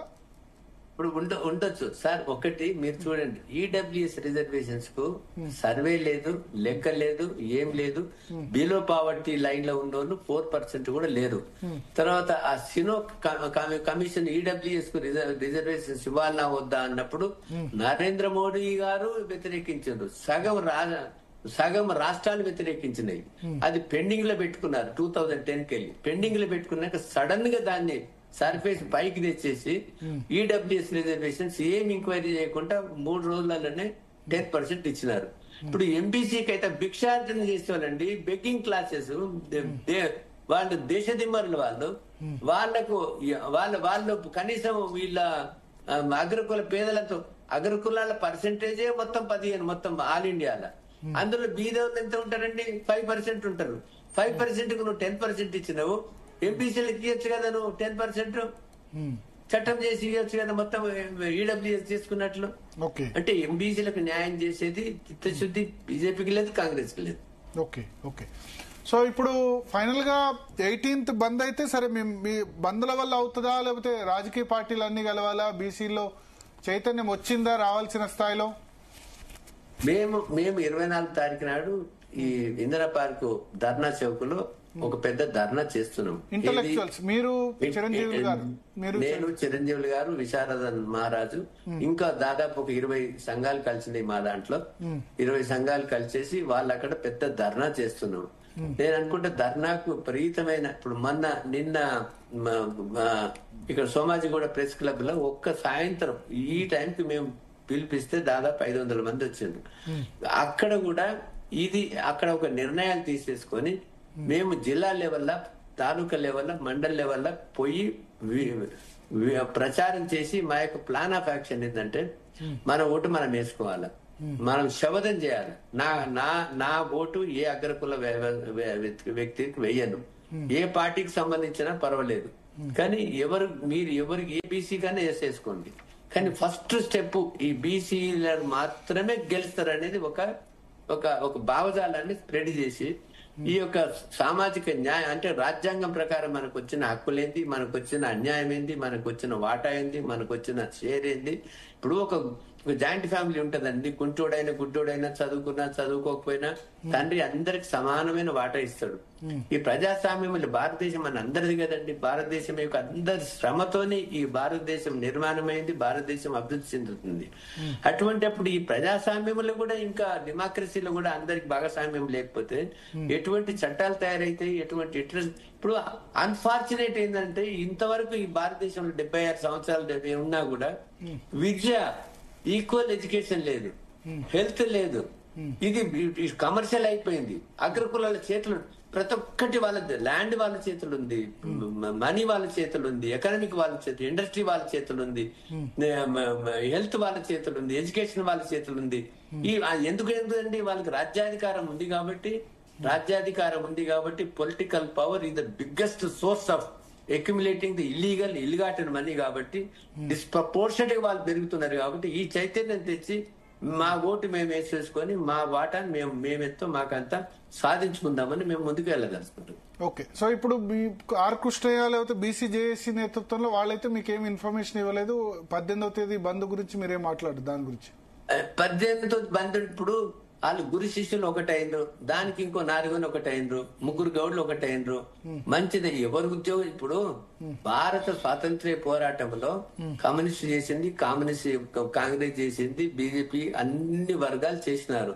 కానీ బీసీలు మభ్య పెట్టి స్వాతంత్రం వచ్చినాక మీకు న్యాయం చేస్తామని బీసీలు మభ్య పెట్టి స్వాతంత్ర ఉద్యమంలో పాల్గొన్నారు. కానీ ఏంది సాధిస్తారు? వాళ్ళ దగ్గర ఇదమిద్దమైన ప్లాన్ ఆఫ్ యాక్షన్ లేదు. ఐక్యంగా చేస్తే ఇంకా ఉండదా? ఐక్యంగా చేస్తే బాగుంటది. కానీ వాళ్ళు ఒక్క రోజు కూడా గవర్నమెంట్ కి డబ్బా కొడుతున్నారు, పాలాభిషేకం చేస్తున్నారు, పూలాభిషేకం చేస్తున్నారు. కానీ మేము నిజం మాట్లాడితే మా దగ్గర రారు వాళ్ళది. ఎందుకు మరి గవర్నమెంట్ ఎందుకు అట్లా డబ్బా కొడుతున్నారంట? ఎందుకు ఇప్పుడు మనిషికి పవిత్రత ఉండాలి, ఆనెస్టీ ఉండాలి, సిన్సియారిటీ ఉండాలి, నీతి ఉండాలి, నిజాయితీ ఉంటే కాంప్రమైజ్ కాదు దేనికైనా. ఓకే, సో ఇంకొకటి జస్టిస్ రోహిణి కమిషన్ ఏర్పాటు చేశారు. ఆ రిపోర్ట్ కూడా ఇచ్చినట్టుంది. అక్కడ కేంద్రంలో వర్గీకరణ ఎందుకు చేయట్లేదు? బీసీ వర్గీకరణ ఏం ఆపుతున్నాయి అనుకుంటారు మీ ఉద్దేశంలో? సిస్టర్ జస్టిస్ రోహిణి కమిషన్ కూడా నేనేమన్నానంటే కులగణన చేయండి. జస్టిస్ రోహిణి కమిషన్ ఏదైతే వర్గీకరణ ప్రపోజ్ చేసిందో అది తప్పుల తడక. ఎందుకన్నానంటే ఇప్పుడు ఎంతమంది ఎంబీసీలు ఉన్నారు, ఎంతమంది మోర్ బ్యాక్వర్డ్ క్లాస్ ఉన్నారు, మోస్ట్ బ్యాక్వర్డ్ క్లాస్ ఉన్నారు, లేకపోతే హయ్యర్ బ్యాక్వర్డ్ క్లాసెస్ ఉన్నారు అనేది నీకు సైంటిఫిక్ డాటా లేనిది కేంద్ర ప్రభుత్వంలో ఉన్న ఉద్యోగుల డాటా తీసుకొని ఓన్లీ కొంచెం పై తీసేసుకుంటే ఎట్లా దొరుకుతుందండి డాటా సర్వేలా? కాబట్టి సమగ్రమైన సర్వే మొత్తం Indra Sawhney versus union of India ఏమన్నారు, మొత్తం భారతదేశంలో ఉన్నటువంటి జనాభాని సేకరించి అది ఫిల్టర్ చేయాలన్నారు. ఏది మనం జల్లెడ పడతాం కదండి, జల్లెడ పడితే గట్టితులు కిందికి పోతాయి, తాలితులు మీదకి వస్తాయి. అట్లా 2-3 వర్గాలను తెచ్చుకొని ఇంద్రసాయిలో మీరు వర్గీకరణ చేయొచ్చు. ఇది అంటే రిజర్వేషన్స్ యొక్క ఫలాలు to percolate to the most backward classes వర్గీకరణ చేయాలన్నారు. ఇప్పుడు మీరు సర్వే లేదు, పాపులేషన్ సర్వే లేదు, డేటా లేదు, కంప్లీట్ సమగ్రమైనది లేదు. నువ్వు ఆమె చేస్తే దానికి సైంటిఫిక్ ఏముంది? వాళ్ళకి భయపడేది కోర్టు నిలవదని వాళ్ళు వర్గీకరణ చేయట్లేదు. అదంతా కాదు. ఇప్పుడు నేను నేషనల్ కమిషన్ బ్యాక్వర్డ్ క్లాస్ ఉన్నప్పుడు అండి ఎన్ని రికమెండ్ చేశాను. నేను పొలిటికల్ రిజర్వేషన్స్ కల్పించాలని చెప్పినాను. తర్వాత ప్రైవేట్ సెక్టర్ లో రిజర్వేషన్స్ కల్పించాలని, తర్వాత నేషనల్ లా స్కూల్స్ లో నవోదయ విద్యా స్కూల్, సైనిక్ స్కూల్స్ లో ఈ అన్నిట్లా రిజర్వేషన్స్ కల్పించాలంటే ఇప్పుడు కల్పిస్తున్నారు. తర్వాత మొత్తము కులగణన చేయాలని నేను ఫుల్ కమిషన్ రిజర్వేషన్స్ పాస్ చేసి పంపించినాం. ఎన్నో రికమెండేషన్లు చేస్తున్నది. చేస్తే కూడా వాళ్ళకు నేను even I met the honourable prime minister of India, even Amit Shah 3 meetings attend. మీకు ఉత్తరప్రదేశ్ గెలవాలంటే I have suggested Kurmi Yadav అని మీరు కొట్టాలంటే ఎంబీసీస్ కి మోస్ట్ బ్యాక్ క్లాస్ కి న్యాయం చేయాలి, వాళ్ళకు కొన్ని సీట్లు ఇచ్చేసి మేము వర్గీకరణ చేస్తామని మీరు ప్రచారం చేయండి. అట్లా చేసేందుకు గెలిచిండ్రు. కానీ గెలిచి ఆయన మౌర్యని ఎండబెట్టుకొని వచ్చి మళ్ళా యోగిని చేసి మళ్ళీ బీసీ తలకాయలు కోసేసిండు. మళ్ళీ ఇప్పుడు బీసీలకు కూడా అక్కడ ఏం న్యాయం జరగట్లేదు. కాబట్టి ఇక్కడ చిత్తశుద్ధి ఉండాలి సార్. ఇప్పుడు ప్రజా ఉద్యమం రాంది ఆర్ఎస్ఎస్ స్టడీ చేసి వాళ్ళు రికమెండ్ చేయదు. ఏ పాలసీస్ చేయాలన్నా కూడా బీజేపీ ఒక సమగ్రమైన ఎంక్వైరీ చేసి ఆర్ఎస్ఎస్ చిన్న విలేజ్ కమిటీకి వెళ్ళి భారతదేశం అంతా సర్వే చేసి అప్పుడు అంచెలంచెలుగా పైకి వేసి వాళ్ళు రికమెండ్ చేస్తే బీజేపీలో ఏదైనా అవుతుంది. కానీ వాళ్ళకి రాష్ట్రంలో కూడా ఏబిసిడీలు కరెక్ట్ గా ఉందా? ఏబిసిడి వర్గీకరణ ఇప్పటి వరకు లేదు, అస్సలే లేదు. ఇప్పుడు ఫర్ ఎగ్జాంపుల్ అండి, ఇప్పుడు ఉమ్మడి ఆంధ్రప్రదేశంలో కాళింగులు ఉన్నారు. కాళింగులని మన దగ్గర పిచ్చకుంట్ల దాసరోళ్ళని, దొమ్మరోళ్ళని వీళ్ళని ఎట్లా చేస్తారండి? కాలింగులు వాళ్ళు ఎడ్యుకేటెడ్ పీపుల్, అడ్వాన్స్ పీపుల్, ఉద్యోగాలు ఉన్నాయి, ఎడ్యుకేషన్ ఉంది, పొలిటికల్ ఉంది. అట్లా అసలు మా దగ్గర మొత్తం వర్గీకరణ తప్పుల తడక ఉంది. ఎందుకంటే సరియైన ఇప్పుడు అనంతరాము ఆయన సర్వే చేయలేదు, తర్వాత మురళీధర్ రావు సర్వే చేయలేదు, కులగణన ఇప్పుడు ట్రాన్స్పరెంట్ గా జరగలేదు. పోనీ ఏదో ఆయన కేసీఆర్ సమగ్ర కుటుంబ సర్వే చేసి అది బయట పెట్టలేదు, ఎందుకంటే భయం ఆయనకు. అందులో కూడా కొంచెం నిజాలు వస్తే మళ్ళీ ఏం గొడవలు వస్తాయో, ఏం డిమాండ్స్ వస్తాయని. కాబట్టి ఇప్పుడు సమగ్రమైన ఇప్పుడు ఏదో చేస్తే ఇప్పుడు రేపు నెక్స్ట్ ఇయర్ బీజేపీ చేసిన తర్వాత మన గవర్నమెంట్, మోదీ గవర్నమెంట్ గారు నెక్స్ట్ ఇయర్ చేస్తే సైంటిఫిక్ గా వర్గీకరణ చేయొచ్చు, సమన్యాయం చేయొచ్చు, ఏమి డిస్ప్యూట్స్ లేకుండా చిత్తశుద్ధి ఉంటే మాత్రం నెక్స్ట్ ఇయర్ ఆ కులగండ మీద చేయొచ్చు. ఇప్పుడు కూడా తెలంగాణ ఒక రోల్ మోడల్ కావాలని అనుకుంటే ఈ కులగండ మీద కూడా రివ్యూ చేయొచ్చు. కానీ భయం, ఏది ముట్టుకుంటే ఏమైతుందో, ఎవరు వ్యతిరేకమవుతుందని. ముట్టుకుంటే పోతుంది అనవసరంగా.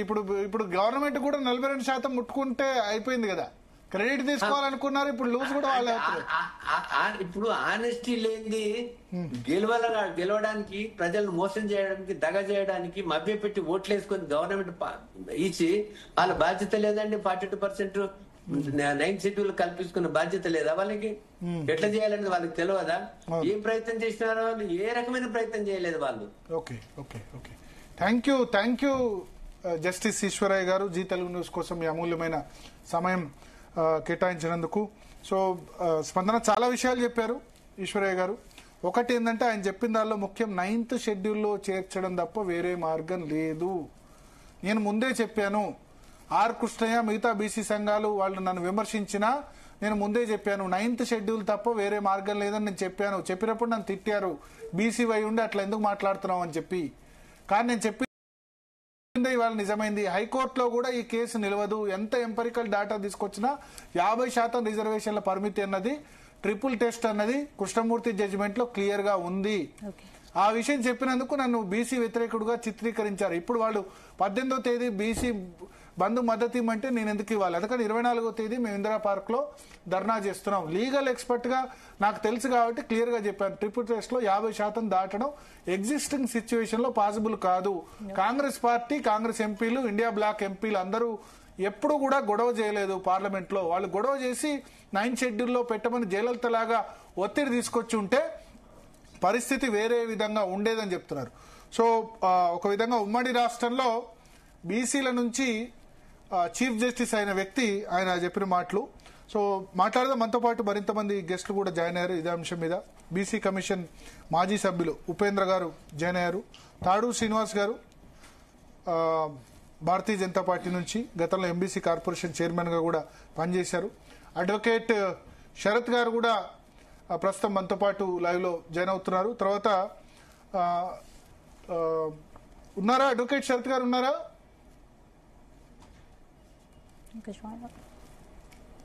అడ్వకేట్ శరత్ గారు ఆన్ చేసుకున్నారా? శరత్ గారు, అదేవిధంగా రెడ్డి జాగృతి నుంచి శ్రీనివాస్ రెడ్డి గారు కూడా ప్రస్తుతం మనతో పాటు లైవ్ లో జరుగుతారు. ముందుగా శరత్ గారు, ఇప్పటి వరకు విన్నారా? జస్టిస్ ఈశ్వరయ్య గారిని పూర్తిగా విన్నాను సార్. ఒక విషయం చెప్పాలా, ఈ మాటలలో స్వరాజ్యం చాలా మంది కెమెరా ఆన్ చేసుకున్నారా? ఓకే ఓకే, చెప్పండి. మాటలలో స్వరాజ్యం చాలా ముందే వచ్చింది సార్ భారతదేశానికి. చేతలలోనే చిత్తశుద్ధితోనే సమస్య, చిత్తశుద్ధి లేకనే మనకు నష్టం జరుగుతుంది. బీసీల విషయంలో కూడా చిత్తశుద్ధి లేని శుష్క వాగ్దానాలు, శుష్క కార్యక్రమాలు జరుపుతున్నారు అని మేము మొదటి నుంచి చెప్తూనే ఉన్నాం. ఇవాళ మేమేదో పెద్ద విజయ గర్వంతో మాట్లాడట్లేదు. ఒక హృదయాంతరాలలో ఎక్కడో ఒక బాధ ఉంది. అయ్యో పాపం తెలియని వాళ్ళని, కష్టంలో ఉన్న వాళ్లను, ఎప్పటి నుంచో అభివృద్ధికి వంచన కాబట్టేటువంటి వర్గాలను మళ్ళీ ఒక పథకం ప్రకారంగా మోసపుచ్చినారు అన్న బాధ ఉంది. కాకపోతే వాళ్ళలో చైతన్యం తీసుకురావడానికి చేసిన కృషి అంతా వాళ్ళు దాన్ని అందిపుచ్చుకోలేదు. మరి వాళ్ళు మమ్మల్ని నమ్మలేదు, లేకపోతే మరి ఇతరత్రంగా ఏం జరిగిందో కానీ మేము మొదటి నుంచి చెప్తూనే ఉన్నాం, ముఖ్యమంత్రికి చిత్తశుద్ధి లేదు లేదు లేదు లేదు. ఎందుకంటే ఇంత లోపభూయిష్టంగా చట్టాన్ని తీసుకువచ్చి ఇంత లోపభూయిష్టంగా మీరు బిల్లులు పాస్ చేసి ఇదంతా చేసిన తర్వాత మీరు ఎట్లా సుప్రీంకోర్టు యాక్సెప్ట్ చేస్తుంటారు? ఆర్టికల్ 13 ప్రకారంగా no law can be made which is against the constitution. గవర్నర్లని మనం ఎట్లా ఎక్స్పెక్ట్ చేస్తాం sir? They will give an assent అని. రాష్ట్రపతి అసెంట్ ఇస్తాడని ఎట్లా అనుకుంటాం మనం?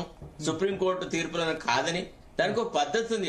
అదే విషయం చెప్పారు ఈశ్వరయ్య గారు కూడా. రాష్ట్రపతి ఎట్లా దాన్ని యాక్సెప్ట్ చేస్తారు? పార్లమెంట్ బిల్ పాస్ చేస్తే తప్ప యాక్సెప్ట్ చేయరు రాష్ట్రపతి. అది అసలు అక్కడ పంపడమే కరెక్ట్ కాదు అంటారు.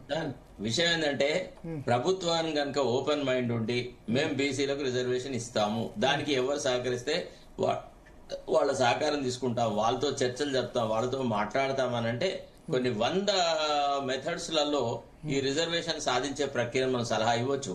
కానీ ఎవరు చిత్తశుద్ధితో బీసీలకు రిజర్వేషన్ కావాలంటారో వాళ్లను శత్రువులాగా చూడడం మొదలెట్టారు. కేవలం గానా బజానాలు గాళ్ళు, తర్వాత పొగడతలు పొగిడేవాళ్ళు, శాల్వలు కప్పేవాళ్ళు, తర్వాత ఇతరత్రంగా పాలాభిషేకాలు చేసే వాళ్ళకే ప్రాధాన్యత ఇచ్చినారు తప్ప ఇతరత్రంగా ఇచ్చినారా సార్? ఈ మాట ఎప్పుడు చెప్పినాం మేము? ఎప్పుడైతే రాహుల్ గాంధీ గారు ప్రధానమంత్రికి లెటర్ రాసినాడు, ఏమని లేటరల్ అపాయింట్మెంట్స్ లలో అంత అగ్రకులాల వాళ్ళకి ఇస్తున్నాడు మోడీ ప్రభుత్వం రాసినప్పుడు, అక్కడ కాదయ్యా నువ్వు తెలంగాణకు రా, లేటరల్ అపాయింట్మెంట్స్ ఎవరికి ఇస్తున్నారు అనే దాని మీద చర్చ చేద్దాం అని మొట్టమొదట నిలదీసిన వ్యక్తి నేను. ఆనాడు మాట్లాడి, ఇప్పుడు వాళ్ళ చాలా మంది మాట్లాడుతున్న వాళ్ళు నేను చెప్పిన దాన్ని అట్లా ఇట్లా ఉల్టా తీటా మాట్లాడుతున్నారు తప్ప ఈ రాష్ట్రంలో కొన్ని వర్గాల వాళ్ళకి ప్రభుత్వ పాలనలో భాగస్వామ్యం లేదు. వాళ్లకు నామినేటెడ్ పోస్టులను ఇవ్వచ్చు కదా, ఆ పోస్టులలో ఎందుకు అన్యాయం చేసినాడు? రాష్ట్ర స్థాయి ప్రతి దీన్ని సారీ సార్ ఒక్క నిమిషం, కార్పొరేషన్ ఓకే రాష్ట్ర స్థాయి ప్రతి పదవిని ఒకే కులం వాళ్ళతో నింపినాడు. అది ఎట్లా చెప్పండి? ఆంధ్ర రాష్ట్రం ఏర్పడినప్పటి నుంచి 1956 నుంచి కూడా advocate general, additional advocate general ఒకే కులానికి చెందిన వాళ్ళు లేరు. First started with there. ఆ తర్వాత లోకాయుక్త పోస్టు బీసీతో ఉండే, దాని ఖాళీ అయ్యేంత వరకు రాజశేఖర రెడ్డి అనే అతను రేరాకి చైర్మన్ గా పెట్టినాడు. అది ఖాళీ కాగానే రేరాలో రాజీనామా పెట్టించి ఆయన తీసుకొచ్చి లోకాయుక్తలో కూర్చోబెట్టాడు. మరి రేరాలో మరి పోనీ ఖాళీ అయిన స్థానం అన్న బీసీలకు ఇచ్చిన అంటే వాళ్ళ సంతోష్ రెడ్డిని తీసుకొచ్చి అక్కడ పెట్టినాడు. చెప్పండి మీరు, ఏ పోస్టును ఎక్కడ ఫలానాది నేను వదిలేడతా, ఇది బీసీలకు ఇస్తా, లేకపోతే ఎంబీసీలకు ఇస్తా, ఇతరులకు ఇస్తా అనే ఒక ఆలోచన చేసినాడా? ఇవాళ జ్యుడిషియరీలో జరిగేటువంటి అన్యాయాల గురించి మాట్లాడాలంటే చటాకి దమ్ము కావాలి. నేను మొదటి నుంచి మాట్లాడుతున్నాను, చాల్ ఇది ఇట్లా కాదు అట్లా కాదు అని అంటా ఉన్నాను. అఫ్ కోర్స్ ఖండితవాది, లోక విరుద్ధ, I care 2 hoots for all that. But the fact of the matter is somebody should raise a voice. ఈ ఐక్యత రావాలి. బీసీలు ఎంబీసీలు అందరిలో ఐక్యత వచ్చేసేసి వాళ్ళు ఒక పద్ధతి ప్రకారంగా ప్రభుత్వాన్ని మెడలు వంచే స్థితిలోకి రావాలి తప్ప ఈ గానా భజానాలు చేస్తే, పాలాభిషేకాలు చేస్తే, పూలాభిషేకాలు చేస్తే ఏం జరగదు. ఒక నటన మాత్రమే ముఖ్యమంత్రిది, పచ్చి నటన, అంతకంటే ఎక్కువ లేదు. సార్ ఒక్క విషయం సార్, నేను ఒక మాట అంటాను. నీ దగ్గర మేధావులు లేరా? నీ సుప్రీంకోర్టు రిటైర్డ్ జడ్జితోని నువ్వు ఎంపికల్ డాటా అది చదివించినావు కదా, మరి ఆయన నీకు సలహా ఇవ్వలేదా? జస్టిస్ సుదర్శన్ రెడ్డి కమిటీ మరి కంచెయ్య చాలా అద్భుతంగా జరిగిందని చెప్పారు సార్. ఇక సార్ కంచెయ్యకు ఎక్కువ ఉన్నది Sudarshan Reddy. Single man committee వేయకుండా శరత్ అన్న అప్పుడే వేయొచ్చుగా సభ్యుల్ని. ఎంపరికల్ డాటా అండ్ ఇది వస్తుండే కదా మనకి. అంటే ఆ సర్వే అద్భుతంగా జరిగిందని వాళ్ళు కితాబ్ ఇచ్చారు రాహుల్ గాంధీ దగ్గర. చెప్పినారండి సర్వే సర్వనాశనం చేసిందని మొట్టమొదటి మాట్లాడేది నేను సార్.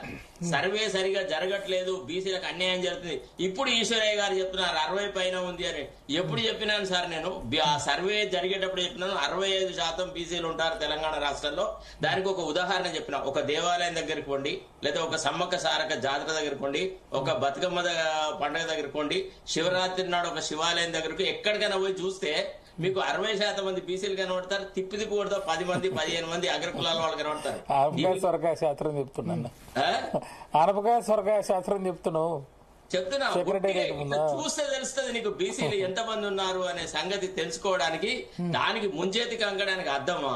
ఈత పెద్ద కమిషన్ పెట్టి దానికి ఒక పెద్ద ఆర్భాటం చేసి దాన్ని ఒక్కరోజు ముందు రాహుల్ గాంధీ గారు రాష్ట్రానికి వస్తుంటే ఒక్కరోజు ముందు పెట్టి ఇక మేము అంతా చేసినాము అనేటువంటి ఒక భ్రమలు కల్పిస్తే అది ఎట్లా సార్? ఇది వంచన కాకపోతే నిన్న చెప్పినామా? నిన్న ఇదే సమయానికి మనం ఏం చెప్పినాం, సుప్రీంకోర్టులో అది 10 నిమిషాలు నిలవదు ఇట్లా అంటే, అఫ్ కోర్స్ మా శ్రీనివాస్ కి కొద్దిగా అరే మీరు గెలవదు అని శాపనార్థాలు పెడుతున్నారు. కాదు, శాపనార్థాలు కాదు, మన తప్పిదాన్ని. ఈశ్వరయ్య గారు కూడా అదే అన్నారు. నేను ఇది నిలవదని హైకోర్టుకు ముందంటే మీరు బీసీఐ ఉండి అట్లా మాట్లాడతామని ఈశ్వరయ్య అన్నారు. సేమ్ ఈటల రాజేందర్ కూడా అదే అన్నారని చెప్పారు. ఈటల రాజేందర్ చాలా మంది పైసలు బచాయించాడు. ఇప్పుడు వంచనని గనక మనం ఎండగట్టలేకపోతే, వంచనని గనక మనము నిలదీయలేకపోతే న్యాయం జరగదు. న్యాయం అడుక్కుంటే రాదు సార్, గుంజి కొడితే వస్తుంది తెలుసా. You should snatch it, you should grab it. That's what I have been telling all the time. Okay, తాడు శ్రీనివాస్ గారు ఏమంటున్నాంటే, భరత్ గారు మా శరతన్న చెప్పిన అన్ని నేను లాయర్ గా ఏకీభవిస్తున్నా. Not on the part of the OBC leader. So రెండోది ఏంటంటే, సరే లాయర్ ఆర్గ్యుమెంట్ ఏంటంటే మేము కోర్టులలో కొంత చేయాల్సినటువంటి అవసరం ఉంటుంది. బట్ ఇటువంటి న్యూస్ మీలాంటి జర్నలిస్టుల దగ్గర మాత్రం మేము కొంత సామాన్య శాస్త్రం, సోషల్ సైన్సెస్ మాట్లాడాల్సినటువంటి అవసరం వస్తుంది. నేను దానికి అట్లా నేను విభజన రేఖ పెట్టుకొని మాట్లాడిన తప్ప శరతన్న నేను ఎక్కడ కూడా మిమ్మల్ని విభేదించలేదు. మీరు no two lawyers will agree on any point. We are bound to differ with each other. That is not an issue at all. Definitely, what is truth, what is genuine, that's all. Definite గా మీరు అన్న అంశాలలో నేను ఒకటి అంటా ఉన్నాను. మీరు అన్నారు ఇంతకుముందు కమిటీ, సింగిల్ మెన్ తోనేమో కమిటీ వేస్తారు, దట్టు కాన్స్టిట్యూషనల్ జ్యుడిషియల్ అథారిటీ కాదు. శరతన్న మీరు ఇవి చెప్పట్లేదు. Dedicated commission which has been appointed by the Revanth Reddy government, present government. అది సింపుల్ ఒక ఫస్ట్ ఏమో బీసీ కమిషన్ కి ఇంట్రెస్ట్ చేస్తూ ఒక జీవో ఇచ్చే ప్రయత్నం చేసినారు. తర్వాత కమిషన్ చదవండి దయచేసి. ఎంక్వైరీ యాక్ట్ కింద అదే చెప్తున్నా నేను. నిన్న నుండి భరత్ గారికి చెప్తుంది ఏంటంటే, సో ఈ విషయం మాకు తెలుసు, అయినా వాళ్ళు ఒక ప్రయత్నం చేస్తున్నారు, ఆదిలోనే అంశపాదు వీళ్ళు అని అంటారనే ఒక అపవాదు కోసం మీరు అన్నది వాస్తవమే. ఎందుకు అని చెప్పి మేము క్లియర్ గా సీఎం రేవంత్ రెడ్డి గారు చర్చలకు పిలిచినప్పుడు పొన్నం ప్రభాకర్ గారు, జస్టిస్ ఈశ్వరయ్య గారు అనేక అంశాలు చేసినారు. 31C 31B అవి కూడా మాట్లాడినాం, కానీ అవి అవుతాయా కాదా 342A గురించి చెప్పినాం. సో కొంత మేరకు వాళ్ళు ఎక్కడ ఈల్డ్ అయినారు మా గురించి. మేము అక్కడ చాలా అంశాలు చెప్పినాం. సార్ క్వాంటిఫైబుల్ డాటా కావాలి, ఎంపరికల్ డాటా కావాలి. నేను ఇంకా ముందుకెళ్ళి కూడా చెప్పినాను. గత గవర్నమెంట్, బీఆర్ఎస్ గవర్నమెంట్ ఎందుకో లాస్ట్ మినిట్ పంచాయతీరాజ్ ఎన్నికల్లో ఒక డెడికేటెడ్ కమిషన్ వేసింది. ఆ డెడికేటెడ్ కమిషన్ ఎక్కడ కూడా ప్రాచుర్యంలోకి కూడా రాలేదు. ఈ రోజు కూడా డిబేట్లలో ఎవరు మాట్లాడట్లేదు. అసలు ఆయన ఎందుకు వేసిండు ఆ కమిటీ? మరి బీసీ కమిషన్ కి ఎందుకు ఇచ్చిండు? సెపరేట్ డెడికేటెడ్ కమిషన్ ఎందుకు వేయలేదు? దాని పేరు డెడికేటెడ్ పెట్టిరు, బీసీ కమిషన్ వాళ్ళకే అథారిటీ ఇచ్చారు. అచ్చా, వీళ్ళు అన్ని రాష్ట్రాలకు పోయిన ఆ రిపోర్ట్ ఎందుకు పోయినట్టు, ఎందుకు ఇచ్చినట్టు, ఏం చేద్దామని ఇచ్చినట్టు, లోకల్ బాడీస్ లో ఇదేమన్నా రికమెండేషన్ కి ఇచ్చినారా? ఇదంతా కూడా ఎక్కడ మాట్లాడట్లేదు. సో అప్పుడు ఆ గవర్నమెంట్ ఈ రకంగానే బీసీలని కొంత చీటింగ్ చేసింది. ఈ రోజు ఈ గవర్నమెంట్ కూడా ఈ కమిషన్ల పేరుతో చీటింగ్ చేస్తుంది. సేమ్ ఇవే కాదు, మనం కాళేశ్వరం కమిషన్ అయినా చీటింగే, కాలయాపన చేసి కాటికి పంపుతాయి. కాంగ్రెస్ పార్టీ మాయిరిన్ కమిషన్స్ వేయాలి, కాలయాపన చేయాలి, కాటికి పంపాలి సమస్యని. అది కాలేకర్ కమిషన్ నుంచి నేటిగా మన కమిషన్ వరకు.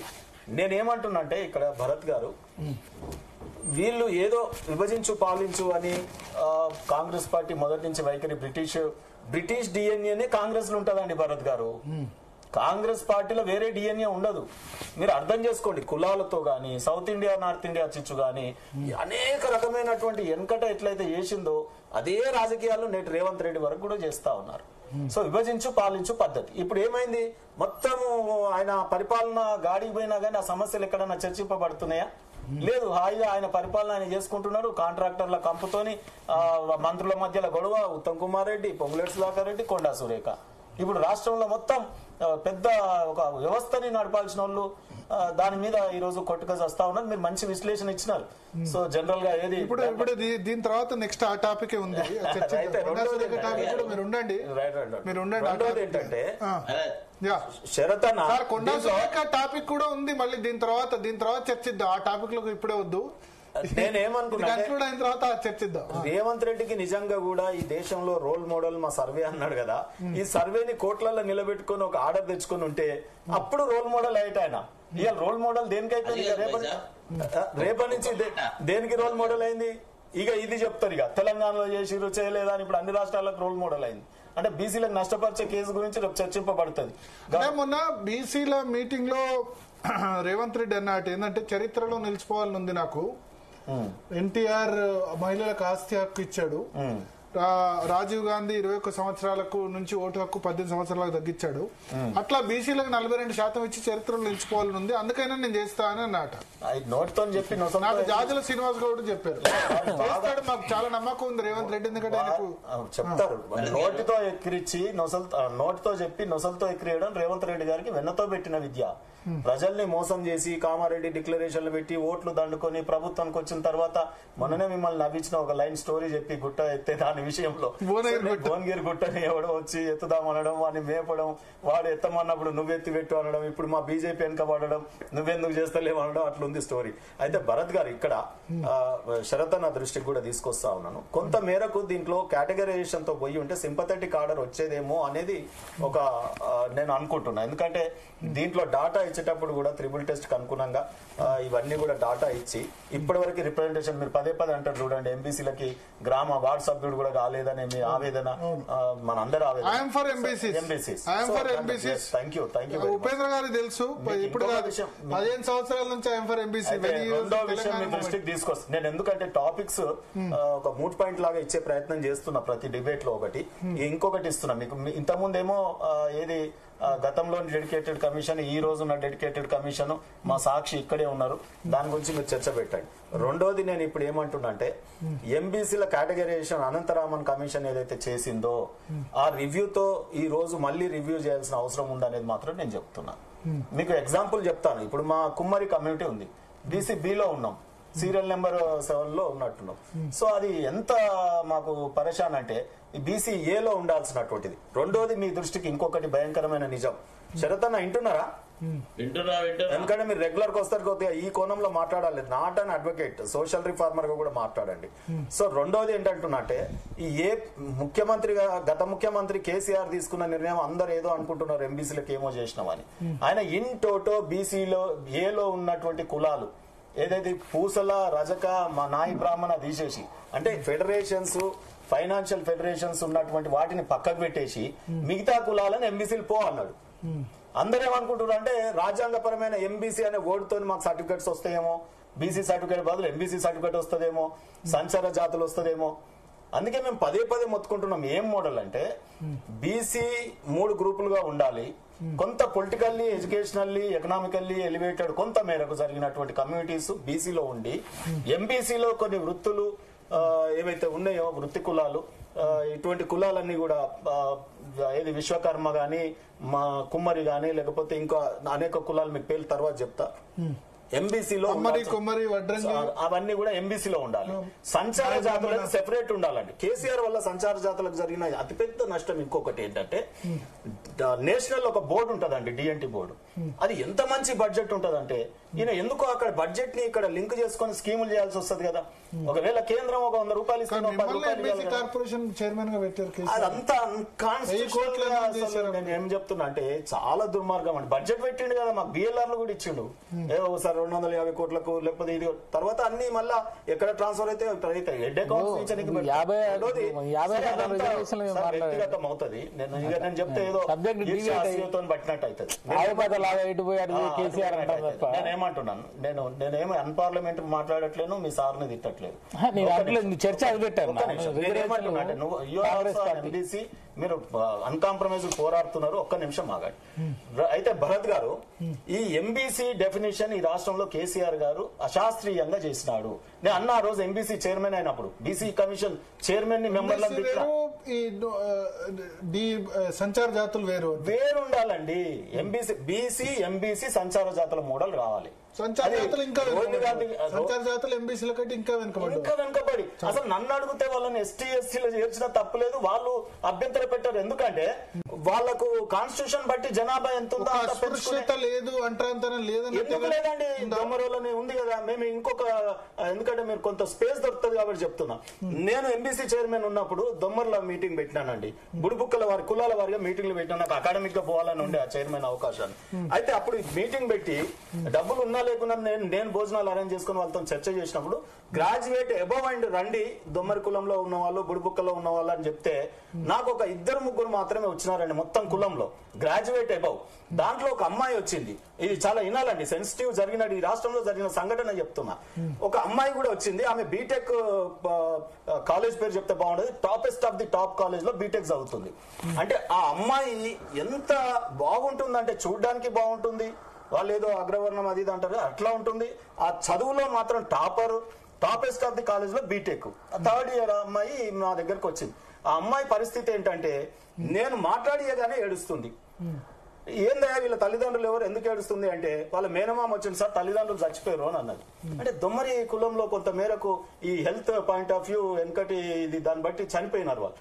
అయితే ఆ మేనమామ ఏం చెప్తాడంటే ఈ పిల్ల 3 నెలలు సార్ ఒకటే చచ్చిపోతాను ఏడుస్తుంది, ఆత్మహత్య చేసుకుంటదట, జర మీరన్నా చెప్పుడు సార్ అని చెప్పింది.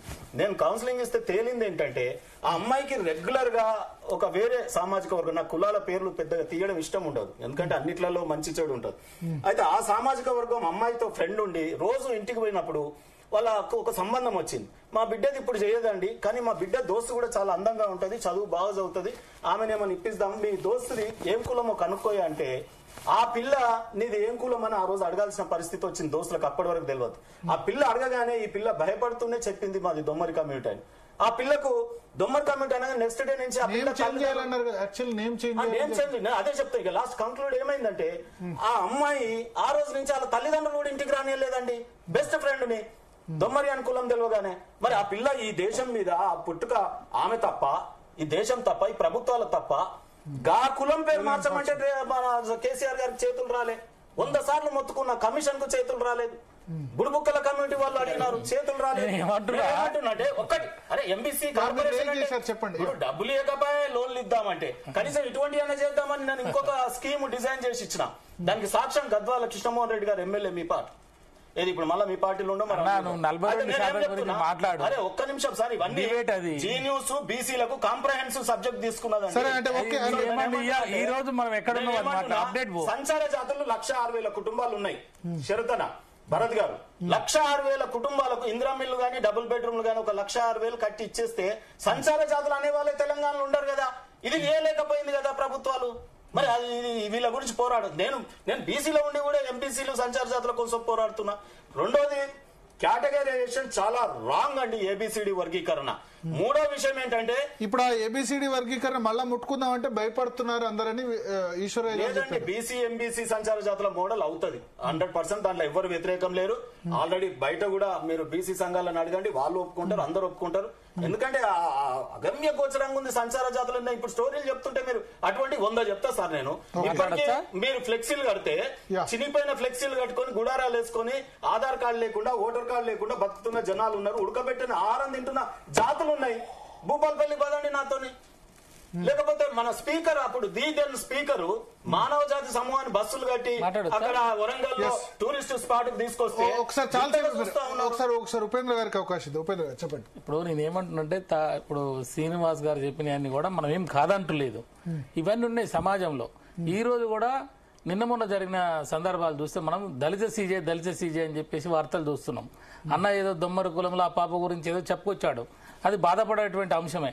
సీజే అండి ఈ దేశంలో అత్యున్నత న్యాయస్థానానికి చీఫ్ జస్టిస్ అన్న అతన్ని కూడా దళిత సీజే అని చెప్పి ఈ దేశంలో రాస్తున్నారు, మాట్లాడుతున్నారు.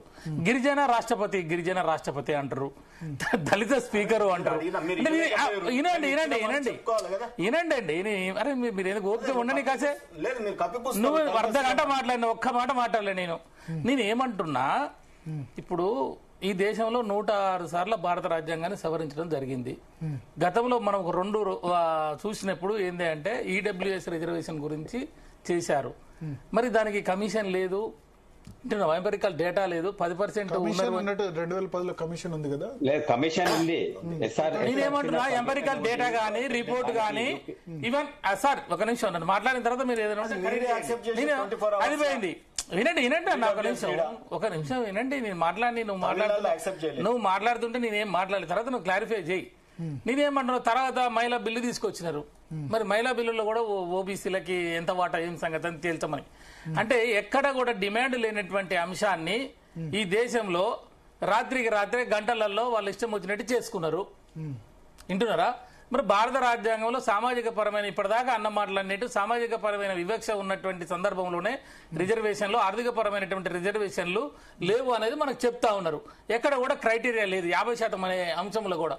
కానీ మహిళా బిల్లుకి వచ్చేసినప్పుడు వాళ్ళు తీసుకొని పోయినరు. మరి మహిళా బిల్లులలో మరి ఓబీసీలకు ఏమైనా రిజర్వేషన్ ఉన్నదా? మరి రేపు నువ్వు చెప్పినట్టు దొమ్మర కులాలో లేకపోతే సంచార జాతిలో లేకపోతే ఇంకా ఎంబీసీ కులాలో వాళ్ళు మహిళలు మగవాళ్లే ఈ రోజు రాలేదు.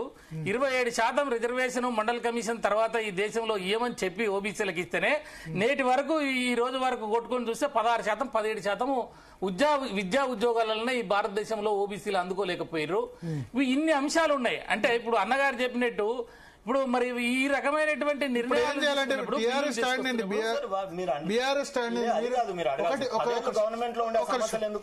కాదు మీరు సర్పంచ్ ఎన్నికలు 18%తోనే పెట్టారు, మిగతా 23%తో కానిచ్చేశారు. అప్పుడు మీరు ఎందుకు కనీసం ఈ ఎఫర్ట్ ఎందుకు చేయలేదు? అప్పుడు తీసుకున్న సమగ్ర కుటుంబ సర్వే ఒక రోజులో చేసిన సర్వే డాటా ఎందుకు బయటికి పెట్టలేదు? చెప్తా. ఇప్పుడు జీవో 396 కూడా మేము తీసుకొచ్చాం.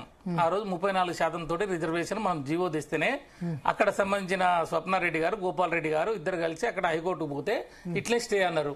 మళ్ళీ దాని సంఖ్య నేను చెప్తున్నా, నేను పోయిందని నేను తప్పు పట్టట్లేదు. వాళ్ళు పోయిరు సార్, ఎందుకు పోయిరో పోయిర్రు. పోయిన తర్వాత సుప్రీంకోర్టులో ఏమైంది మళ్ళీ సేమ్ ఇదే సిచ్యువేషన్. ఆ రోజు నువ్వు ఉంటావా వెనకకి పోతావా, వింటున్నావా, నువ్వు విత్డ్రా చేసుకుంటావా లేకపోతే ఉన్న రిజర్వేషన్ కూడా ఊడబీకాలని అడిగిరు వాళ్ళు. అంటే మళ్ళీ మనం ఏం చేసినావా 50% కృష్ణమూర్తి జడ్జిమెంట్ దాని ప్రకారం ఏమంటారు సాగు తప్పి కళ్ళు లొట్టబోయినట్టు సరే ఉన్న కాడికన్నా తీసుకుందామని వచ్చాం. ఇప్పుడు రేవంత్ రెడ్డి ఎందుకు తప్పు పడతారు? రేవంత్ రెడ్డి కనీసం ప్రయత్నం చేశాడు.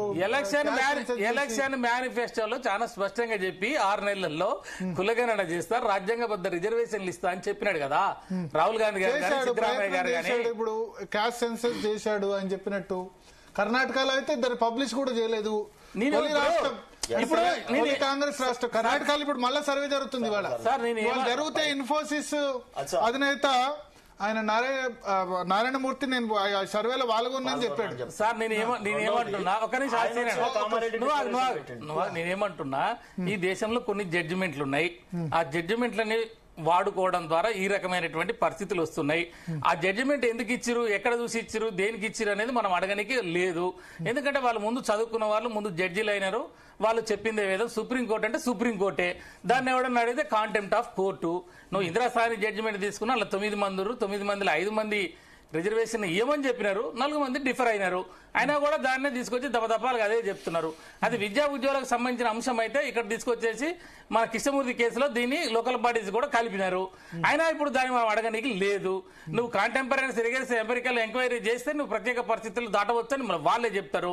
అంటే ఒకసారి ఏమో ఈడబ్ల్యూఎస్ 10% దాటిపోయినా 60% అయినా కూడా మళ్ళీ దాన్ని అడగడానికి లేదు. ఎందుకంటే 50% నువ్వు దాటొద్దన్నావు కదా అక్కడ, మరి ఇక్కడ దాటిపోయిందని అది కూడా అడగొద్దు.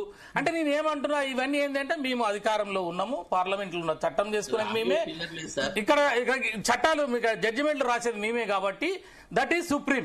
ఈడబ్ల్యూఎస్ చేసినా కూడా అడగవద్దు. లేకపోతే మహిళా బిల్లు తీసుకొచ్చిన దాంట్లో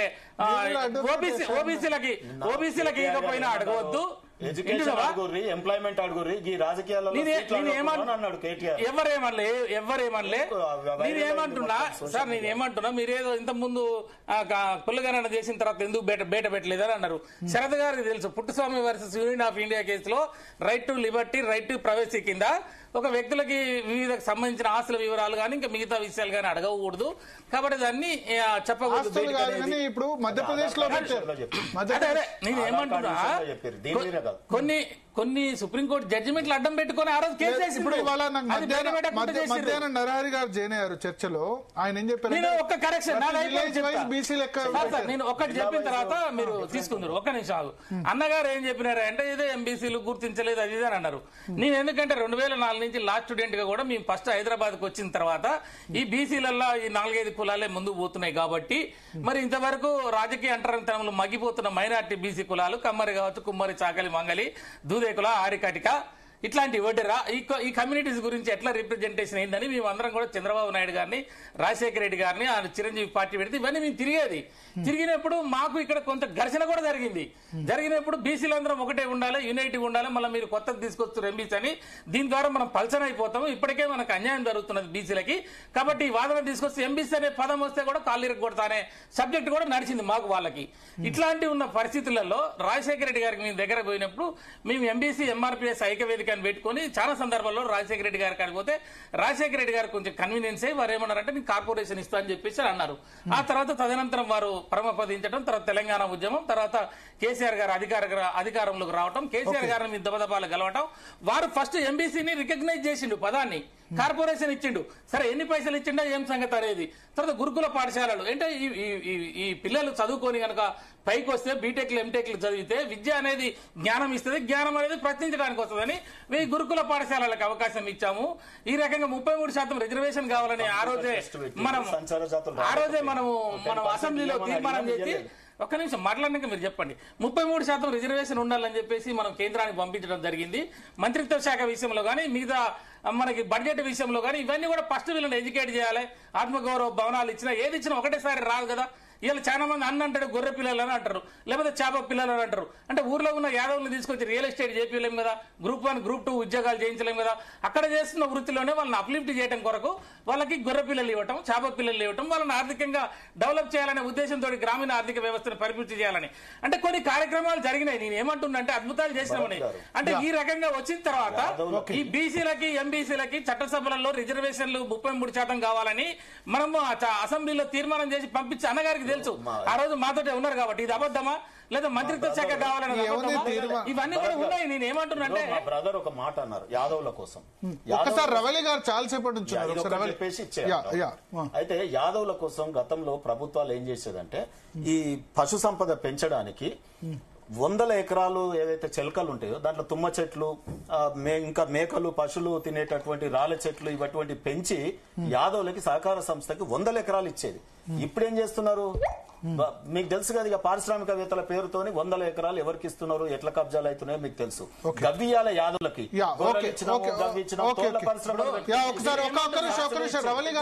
రవలి గారు.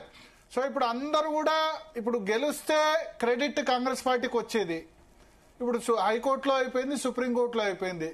ఇప్పుడు ఓడిపోయినందుకు మిమ్మల్ని నిందిస్తున్నారు, ఇది కరెక్ట్ గా చేయలేదు, చిత్తశుద్ధి లేని శివపూజ. శరత్ గారు మాట్లాడినప్పుడు మీరు జాయిన్ కాలేదనుకుంటా, చాలా మాట్లాడినారు. ముందు అసలు సామాజిక న్యాయం ఎక్కడిది, నామినేటెడ్ పదవుల్లో సామాజిక న్యాయం ఎక్కడిది, మిగతా వాటిలో ఎక్కడిది, బీసీ రిజర్వేషన్ సరే పక్కన పెడితేనే క్వశ్చన్ చేస్తున్నారు. ఏమంటారు మీరు? భరత్ గారు, మీకు ప్యానెల్లో ఉన్న ప్యానలిస్టులకు, జీ తెలుగు వీక్షిస్తున్న ప్రేక్షకులందరికీ నమస్కారము.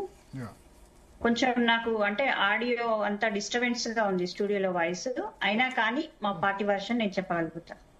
ఎందుకంటే పార్టీ వర్షన్ కాదు, ఈ రోజు బీసీలకు 42% రిజర్వేషన్ ఇవ్వాలనేది మా కాంగ్రెస్ పార్టీ యొక్క మానస పుత్రిక. దాన్ని ఇవ్వాలనేది మా రాహుల్ గాంధీ గారి యొక్క కళ.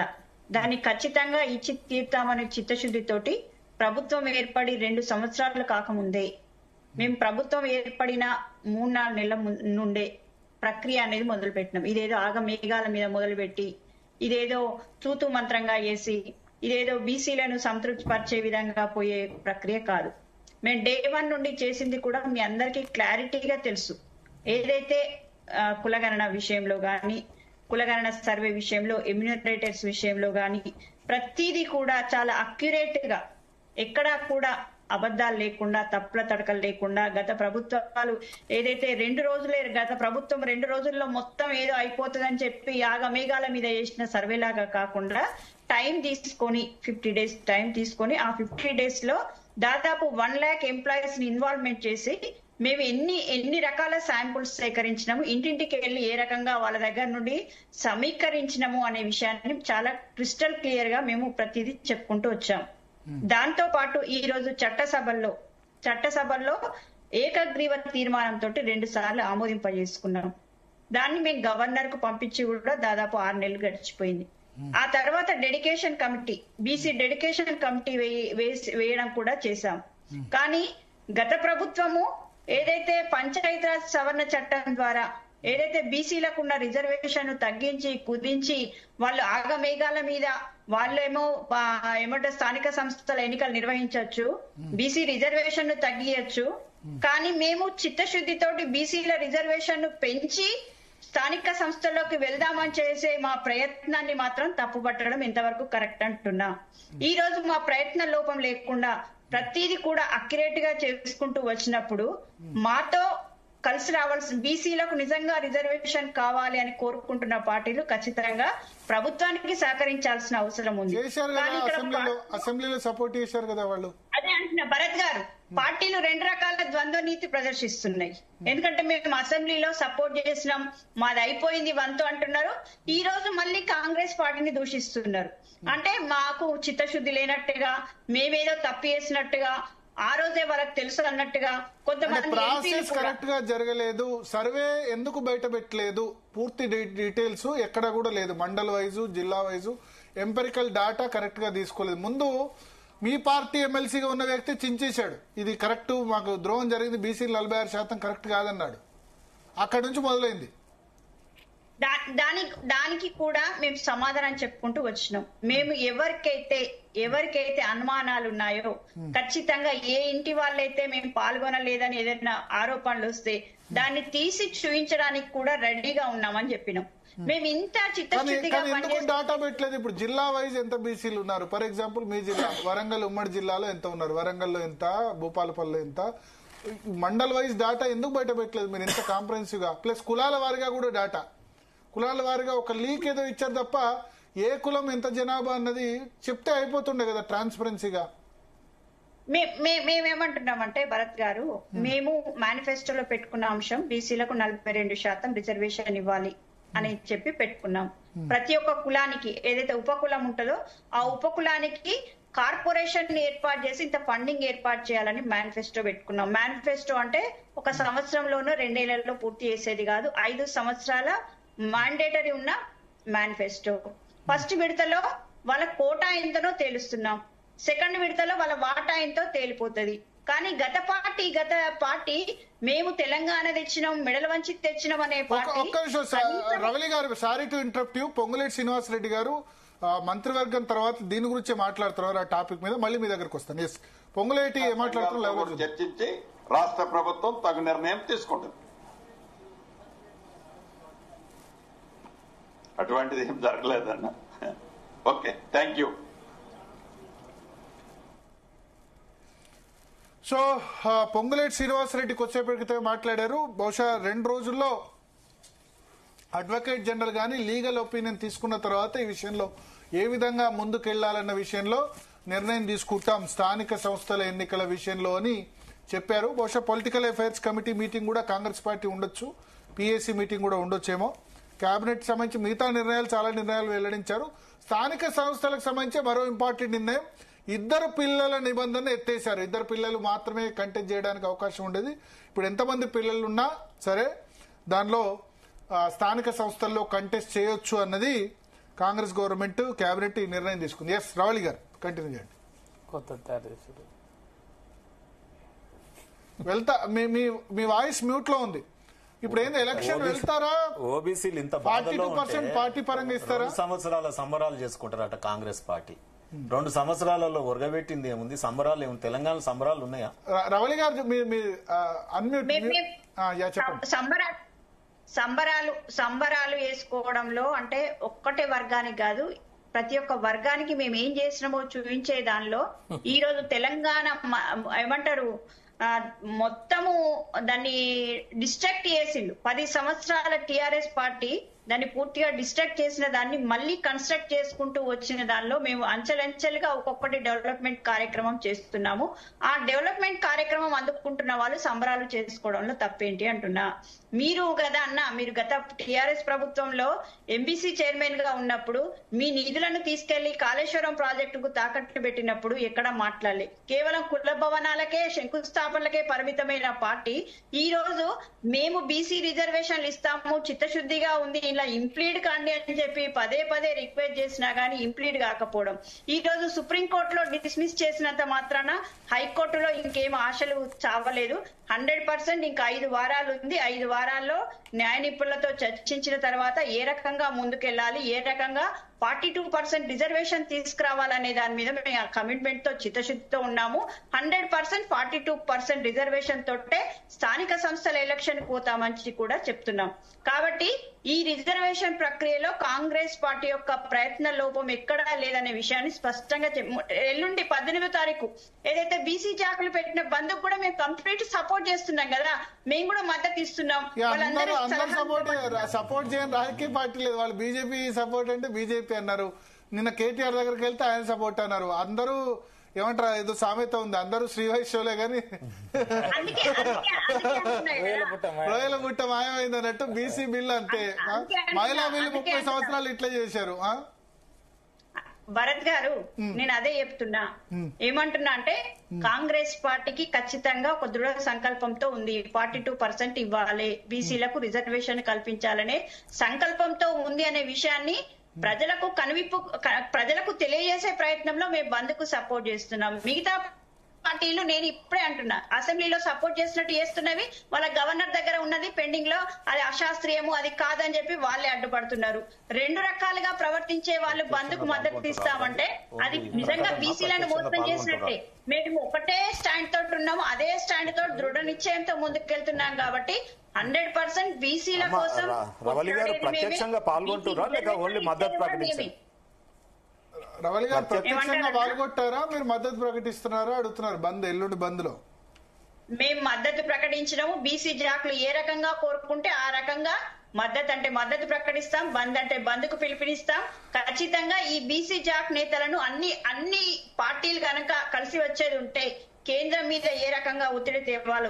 ఈ రోజు తెలంగాణతో అయింది కాదు కదా రిజర్వేషన్ ప్రక్రియ, మధ్యప్రదేశ్ లో కూడా స్టార్ట్ అయింది కదా, అట్లా ఒక్కొక్క రాష్ట్రంలో స్టార్ట్ అవుతుంది. కాబట్టి ఖచ్చితంగా రిజర్వేషన్ల ప్రక్రియ విషయంలో ఒక్క నిమిషం శరత్ గారు ఏదో చెప్పాలనుకుంటే ఏంటి సార్? ఇప్పుడు ఒకటి సార్, ఈ బంద్ అనేది ఎవరికి వ్యతిరేకంగా సార్? ఏ విషయాన్ని నిరసిస్తున్నారు సార్? అంటే నేను శరత్ గారు నేను అంటున్నా, కాంగ్రెస్ పార్టీ ఇచ్చిన కాంగ్రెస్ పార్టీనే చేద్దామన్న కాంగ్రెస్ పార్టీనే తప్పు పట్టి బంద్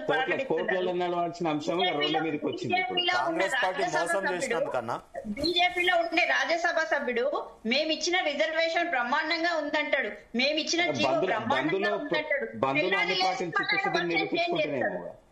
తెల్లారు లేచి మళ్ళీ వర్షన్ చేంజ్ చేస్తారు.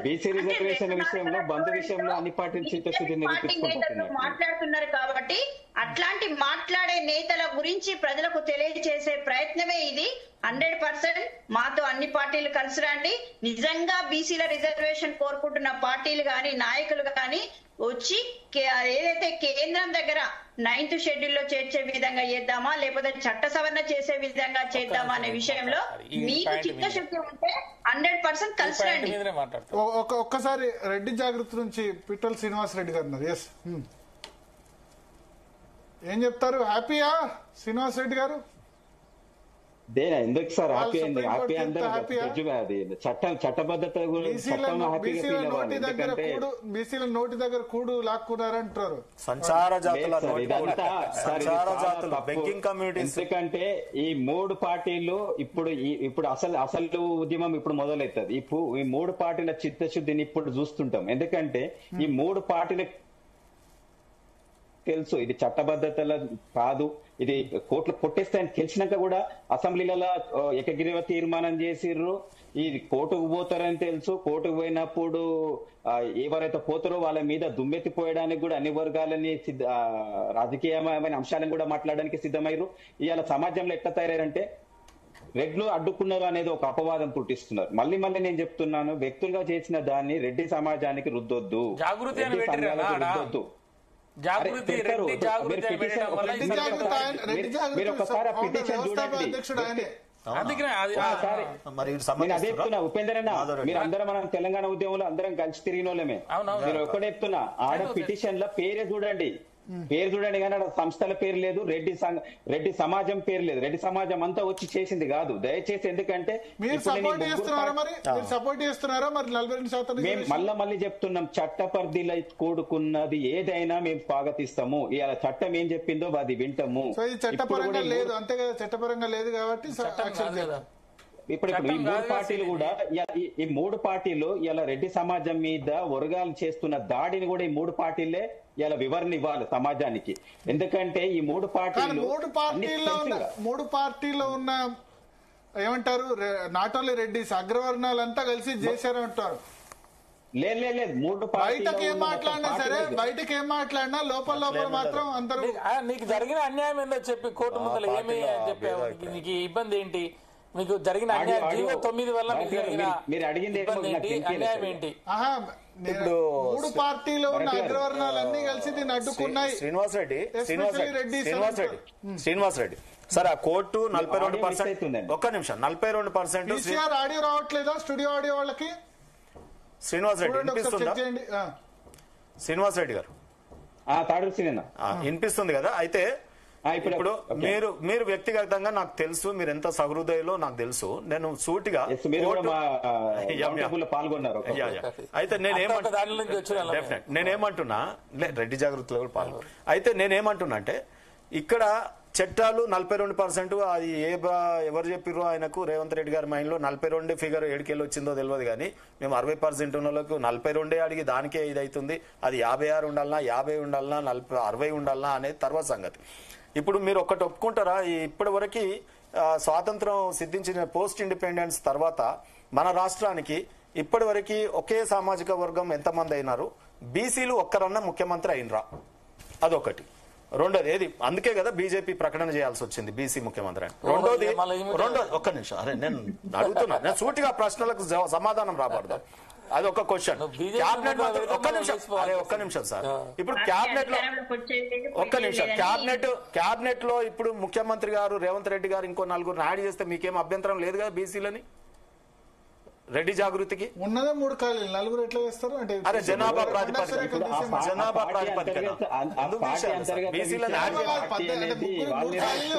నేనేమంటున్నా, జనాభా 60% కదా, క్యాబినెట్ లో 60% తీసుకుంటే మీరు దాన్ని సపోర్ట్ చేస్తారా చెయ్యరా?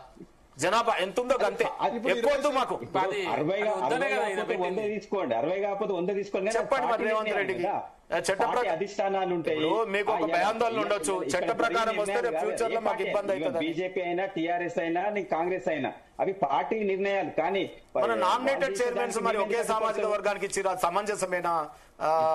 అది మీరు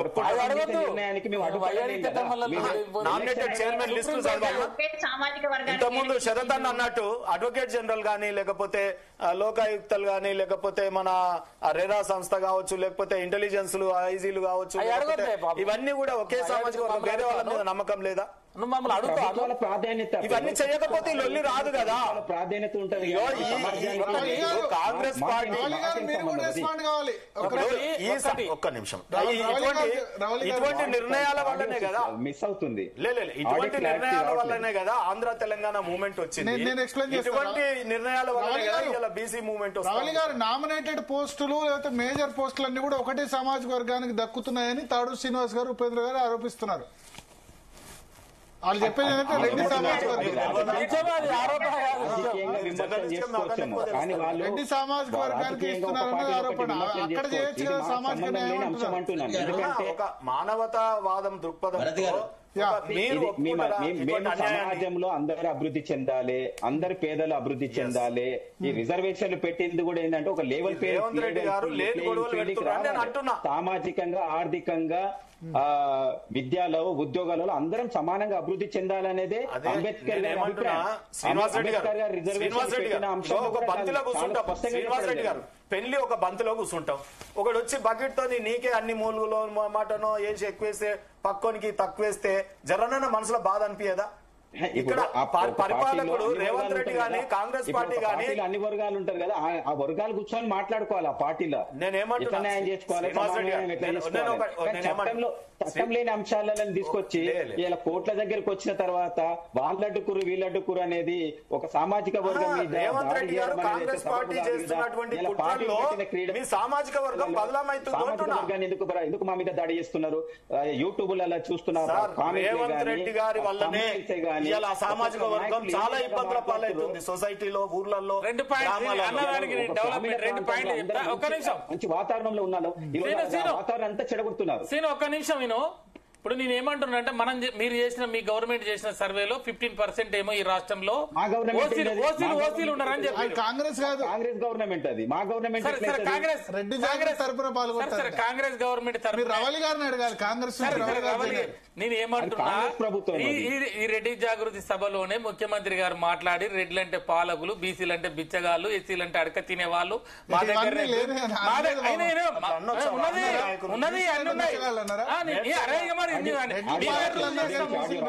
రూల్ చేస్తాం, మా దగ్గర భూమి ఉంటది అంటే మమ్మల్ని అవమానించండి కదా. ఒకటి పాయింట్ నెంబర్ 1.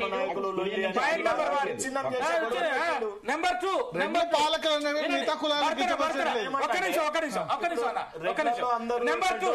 వెల్మలలో చెడ్డోళ్ళు ఉండరు. ఆయన ఏమన్నాడు? రెడ్లు పద్మనాయకులు లేకపోతే బీసీలో మేము పరిపాలకులం, ఈ రకంగా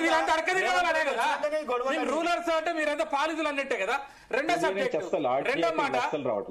రెండో మాట ఏమంటాడంటే, ఆయన ముఖ్యమంత్రి గారి భావజాలం ఏంటంటే, వారు ఏం మాట్లాడిన మొన్న ఒక దాంట్లో ఇంటర్వ్యూలో ఇస్తేమంటే, రాష్ట్రాలకి రిజర్వేషన్ ఇవ్వాలని ఎవడన్నా మాట్లాడితే అది నేరము, వాళ్ళని జైల్లో వేయాలని చెప్పేసి అని అన్నాడు. ఇప్పుడు పాత కాదు. అరే పాతదా అంటే నీ భావజాలం చెప్తున్నా నేను. రవలి గారు రెస్పాండ్ వినబడుతుందా? రవలి గారు, భరత్ గారు ఇప్పుడు మీది వినిపిస్తుంది కానీ ఇంతకుమిత ఉపేందర్ గారు మాట్లాడింది, తాడు శ్రీనివాస్ గారు మాట్లాడింది అసలు వినిపించలేదు. ఇప్పుడు రెండు పాయింట్లు ఒకసారి నువ్వు మాట్లాడదాం. మంచి ఆహ్లాదకరమైన చర్చనే, మంచి జరగాలి, పేదవాడు ఎవడైనా బాగుపడాలి. అట్లా ఏ మాత్రం అనుభవం లేదు. అందులో ఓసీ అయినా ఏం లేదు, బీసీ అయినా ఏం లేదు, ఎస్సీ అయినా ఏం లేదు. దాంట్లో మనకి ఎక్కడ శశబిసలు లేవు. ఈడబ్ల్యూఎస్ తీసుకొచ్చినప్పుడు ఎవరు కూడా ఈ తెలంగాణలో ఎస్సీలు కానీ, ఎస్సీలు కానీ, బీసీలు కానీ, ఎంబీసీలు కానీ కేసులు వేయలేదు, ధర్నాలు చేయలేదు, ఉద్యమాలు చేయలేదు. అంటే ఇంత పీడనకి, సరే అది ఎక్కడో నడుస్తున్నారు కానీ ఇంత పీడనకి, వివక్షకి, దోపిడీకి గురవుతున్నా కూడా మేము ఏంటంటే పేదవాడికి పట్టెడన్నం దొరికే కాడ అడ్డుపడొద్దు అనేదే మానవీయ కోణంలో మేము దాని పెద్ద చర్చకు తీసుకురాలేదండి. ఎక్కడ డిమాండ్ లేకపోయినా, రిప్రజెంటేషన్ లేకపోయినా, కమిషన్ లేకపోయినా, ఏది లేకపోయినా ఇచ్చిరు వాళ్ళు. సరే కమిషన్ ఉంది, ఎస్ఆర్సీ కమిషన్ ఉంది. ఆ కమిషన్ ఆధారంగానే ఈడబ్ల్యూఎస్ రిజర్వేషన్ ఇవ్వడం జరిగింది. సరే నేను ఏమంటున్నా ఇప్పుడు మీకున్నది 15% అని రాష్ట్రంలో రీసెంట్ సర్వే తేలింది. ఒకవేళ 42 ఇచ్చిన ఏడొచ్చినాయి గణాంకాలు ప్రభుత్వం బయట పెట్టిందా? ప్రభుత్వం అసలు గణాంకాలే రాలే బయటికి. నేనేమంటున్నా 42% ఇచ్చిరే అనుకో, కాసేపు గణాంకాలు వచ్చినాయే అనుకో, 42 ప్లస్ ఎస్సీ ఎస్టీ కలిపితే ఎంత అవుతుంది? 69 అవుతుంది. మిగతాది జనరల్ 31 ఉంది కదా, ఓసీలు ఉన్నది 15% కదా. ఈ 15% 30% డబుల్ ఉన్నది కదా. మీకు ఇక్కడేం అన్యాయం జరిగింది ఏం లేదు కదా. నువ్వు ఎందుకు వాళ్ళని 60% ఉన్నా, 50% ఉన్నా, 56% ఉందని చెప్పి 42% ఇస్తారంటే ఎందుకు ఈ పంచాయతీ పెట్టినావు? ఈ కేసు ఎందుకు వేసావు? కూడా తన సామాజిక వర్గానికి రేవంత్ రెడ్డి ముఖ్యమంత్రి గారు పెద్దపీట వేసినాడు తప్ప ఫార్వర్డ్ క్యాస్ట్ లో ఉన్నటువంటి అతి పేదలు ఉండేటటువంటి బ్రాహ్మణులను చేర్చుకున్నాడా, వైశ్యులను చేర్చుకున్నాడా, అది లేదు, వర్గాలను చేర్చుకున్నాడా? దాంట్లో ఉండేటటువంటి అది లేదు. అంటే ఒక కులపిచ్చితో పరిపాలిస్తున్నటువంటి పరిపాలకుడు ఉంటే ఇటువంటి అనార్థాలు వస్తాయి స్టేట్ లో. నేనేమంటున్నా అంటే ఒక పరిపాలకుడు ఎప్పుడు కూడా ధర్మమైన పరిపాలన చేయాలి, సమానత్వం తీసుకురావాలి, క్యాస్ట్ ఇరాడికేట్ చేయమని అడిగేటట్టు ఉండాలి. మాకు ఎందుకండి ఎడ్యుకేషన్ టు ఆల్ అంటే మాకు రిజర్వేషన్ ఎందుకు, ఎడ్యుకేషన్ బిల్ ఎందుకు? ఎంప్లాయ్మెంట్ లో గతంలో కాంగ్రెస్ పార్టీ 20,000 కోట్ల రూపాయలు ఇస్తామని కామారెడ్డి డిక్లరేషన్ లో పెట్టిరు. అవి ఇస్తే ఎంపవర్మెంట్ వస్తుంది, ఎడ్యుకేషన్ ఎంపవర్మెంట్ వచ్చాం. గత ప్రభుత్వం కూడా 25,000 కోట్లు సంవత్సరానికి అన్నది బీసీలకి. వాళ్ళు ఇయ్యలేదు, వీళ్ళు ఇయ్యలేదు, మోసం చేసిరు. కేంద్ర ప్రభుత్వం 1500 కోట్లు ఇచ్చింది. ఒక్క నిమిషం అది కూడా చెప్పాలి మరి మనం. 1500 కోట్లు అంటే దేశవ్యాప్తంగా ఓబీసీలకు ఇచ్చినది. ఇంత నిందించే వాళ్ళు కాదు కదా. భారతీయ జనతా పార్టీ 50% 140 కోట్ల 70 కోట్ల 1500 కోట్ల రూపాయలు ఇచ్చేది. ఇంత అన్యాయమానని నేను ఏమంటున్నా. సో ఫైనల్ గా ఈ టాపిక్ క్లోజ్ చేసే వచ్చింది, ఎందుకంటే నెక్స్ట్ కొండా సురేఖ సంబంధించిన అంశం చర్చించాలి. ఫైనల్ గా చెప్పండి మంచికి 1 minute. ఇప్పుడు భరత్ గారిది వస్తున్నది వాయిస్, భరత్ గారి ఒక్కరిదే వాయిస్ వస్తుంది. ఒకటి మీరు మీ మీద ఇప్పుడు విమర్శలు వస్తాయి ఖచ్చితంగా. ఇప్పుడు 18వ తేదీ బంద్ అంటే ఆపింది ఎవరంటే గనక అగ్రవర్ణాలు, ఎస్పెషల్లీ రెడ్డి కమ్యూనిటీ అని వస్తుంది. ఎట్లా దీన్ని ఫేస్ చేయబోతున్నారు? ఇప్పుడు నేను స్పష్టంగా చెప్తున్నాను, ఇప్పుడు 3 పార్టీలు బంద్కు మద్దతు ఇస్తున్నాయి, బంద్ పాల్గొంటామంటున్నారు. సరే మరి ఇప్పుడు బీసీలు ఏమిటంటే అడ్డుకుంది రెడ్లే అనే చెప్తున్నారు. ఈ 3 పార్టీలు కూడా అదే బంద్ రోజు ఆ బీసీ సామాజిక వర్గానికి ప్రజలకు స్పష్టమైన విషయం చెప్పాలి. ఇది మేము చారిత్రాత్మకమైన తప్పిదం చేసినాము, చట్టంలో చెల్లదు, న్యాయంలో కోర్టులలో చెల్లని అంశాన్ని కూడా మేము అసెంబ్లీలో తీర్మానం చేసి ఏకగ్రీవ తీర్మానం చేసి పంపించి చాట్ల తౌడు వచ్చి కుక్కల కొట్లాట పెట్టినామని చెప్పి క్షమాపణలు చెప్పి మళ్ళీ అన్ని అఖిలపక్ష పార్టీలు మీటింగ్ సమావేశం పెట్టి అన్ని వర్గాలతో చర్చించి దీనికి ఏమైనా మంచి పరిష్కారం చూపిస్తే సమాజంలో ఒక సౌద్భురమైన వాతావరణం ఏర్పడుతుంది. కానీ ఇలాంటి ఘర్షణ వైఖరి మేము కోరుకోవడం లేదు. మళ్ళీ మేము బీసీ సమాజానికి అప్పీల్ చేస్తున్నాము, మేము ఎవరికి వ్యతిరేకం కాదు. మేము ముందు నుంచి కూడా ఏ సంస్కరణలకైనా కూడా మేము రాలేదు.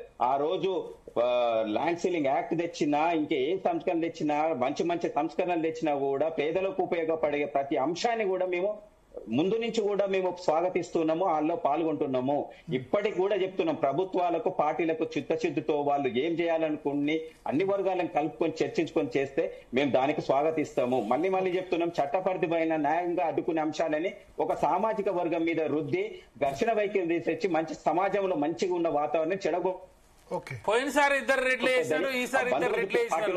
వేరే కులపోడు ఎవడైనా బ్యాపనోడైనా కోంటోడైనా అనకూడదు. మళ్ళీ అంటే మళ్ళీ వాడు వీడు అన్నిటి వస్తాయి. కానీ ఒక బ్రాహ్మణులు మనకన్నా జ్యుడిషియరీలో తెలివి ఉన్న వాళ్ళు, చదువుకున్న వాళ్ళు, ప్రొఫెషన్ ని వాళ్ళ అన్ని తెలుసు. వాళ్ళకి ఒక బ్రాహ్మణుడు అయ్యలేదు కదా, అది వచ్చింది. ముఖ్యమంత్రి సభలకు జిల్లా నుంచి ఒక ఎస్సీ కూడా వేశారు పిటిషన్ నెంబర్. తర్వాత నువ్వు మొదలు పెట్టినాక తర్వాత ఎవడెవడో వాళ్ళ వెనక వీళ్ళే ఉంటారండి, ఎవరు ఉండరు, వాళ్ళకి ఏం తెలియదు. ఎందుకంటే వాళ్ళకి ఇక్కడ ఏడ బదనాం అవుతామని చెప్పి మళ్ళీ వాళ్ళని తీసుకొచ్చి పెడతారు. నేనేమంటే ఒక బ్రాహ్మణ వేసిండే అంటే ఒక బ్రాహ్మణ వేయలే కదా. చట్టాల గురించి ఎందుకంటే చెడ్డ పేరు పార్టీలో ఉన్న వాళ్ళతో తీసుకురావడం అయితే మంచి పద్ధతి కాదు అంటున్నాం.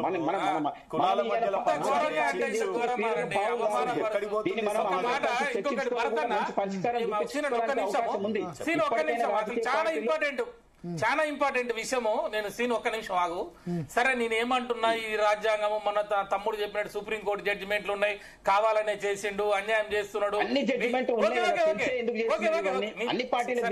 సరే నేనేమంటున్నా, ఇప్పుడు మా శరత్ సార్ మాట్లాడి 75 నామినేటెడ్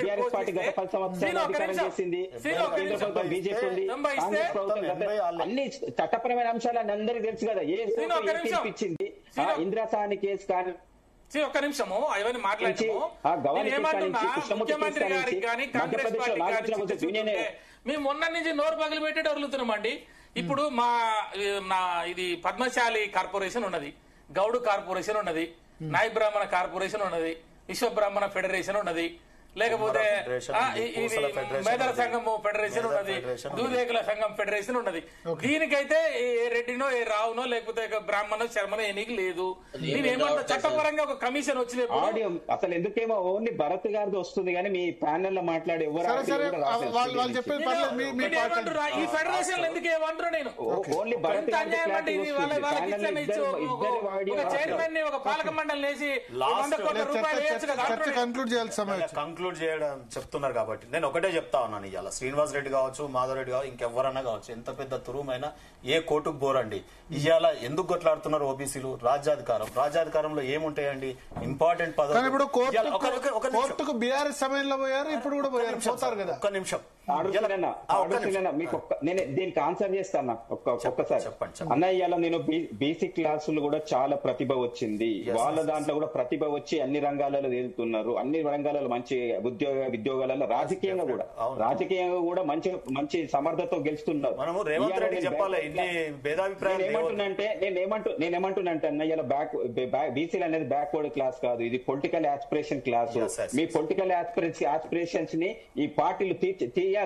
ఇలా పార్టీలు వాళ్ళు ఏ చిత్తశుద్ధితోటి మీ ఆస్పిరేషన్స్ ని చట్టమే చేయాల్సిన అవసరం లేదు. అదే చెప్పబోతున్నా. నేనేమంటున్నా అంటే చాలా చక్కగా చెప్పినావు శ్రీనివాస్ రెడ్డి గారు. ఇప్పుడు నేను చెప్పిన మీడియా అని నా బ్రదర్వే నా కానీ ఒక్క నిమిషం శ్రీనుభాయ్ ఒక బ్రదర్వే కానీ నేను ఇక్కడ శ్రీనివాస్ గారు అంటున్నా, ఏమనుకోకు. నేనేమంటున్నా అయితే ఇక్కడ భరత్ గారు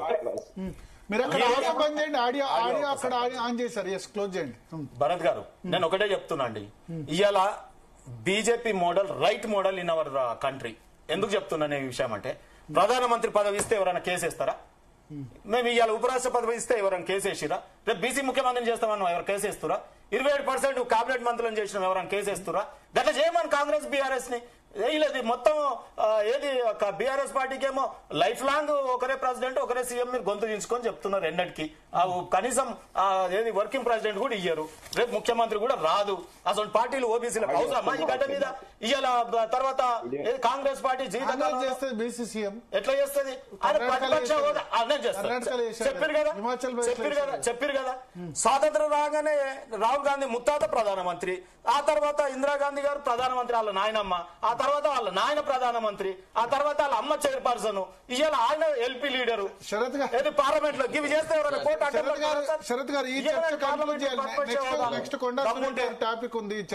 పదవులు వదలరు కానీ మాట్లాడలేదు.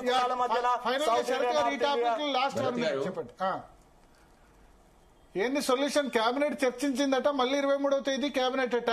ఇద్దరు పిల్లల నిబంధన ఎత్తేశారు. 23వ తేదీ మళ్ళీ కేబినెట్. ఆలోపు లీగల్ ఒపీనియన్ తీసుకుని 23వ తేదీ కేబినెట్ లో నిర్ణయిస్తామని చెప్పారు. ఏం చేయాలన్నది సార్ మాట్లాడొచ్చా? మాట్లాడచ్చు, చెప్పండి. ఇప్పుడు సార్ వీళ్ళు చర్చ ఇప్పుడు ఏం చేస్తే 42% రిజర్వేషన్ వస్తుంది అనే దాని మీదనే ఇక్కడ చర్చలు పెట్టారు సార్. ఈ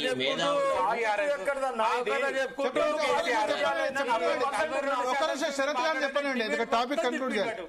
చెప్పండి సార్. మీ studio audio studio voice complete rectify చేద్దాం బ్రేక్ లో. మీరు చెప్పండి.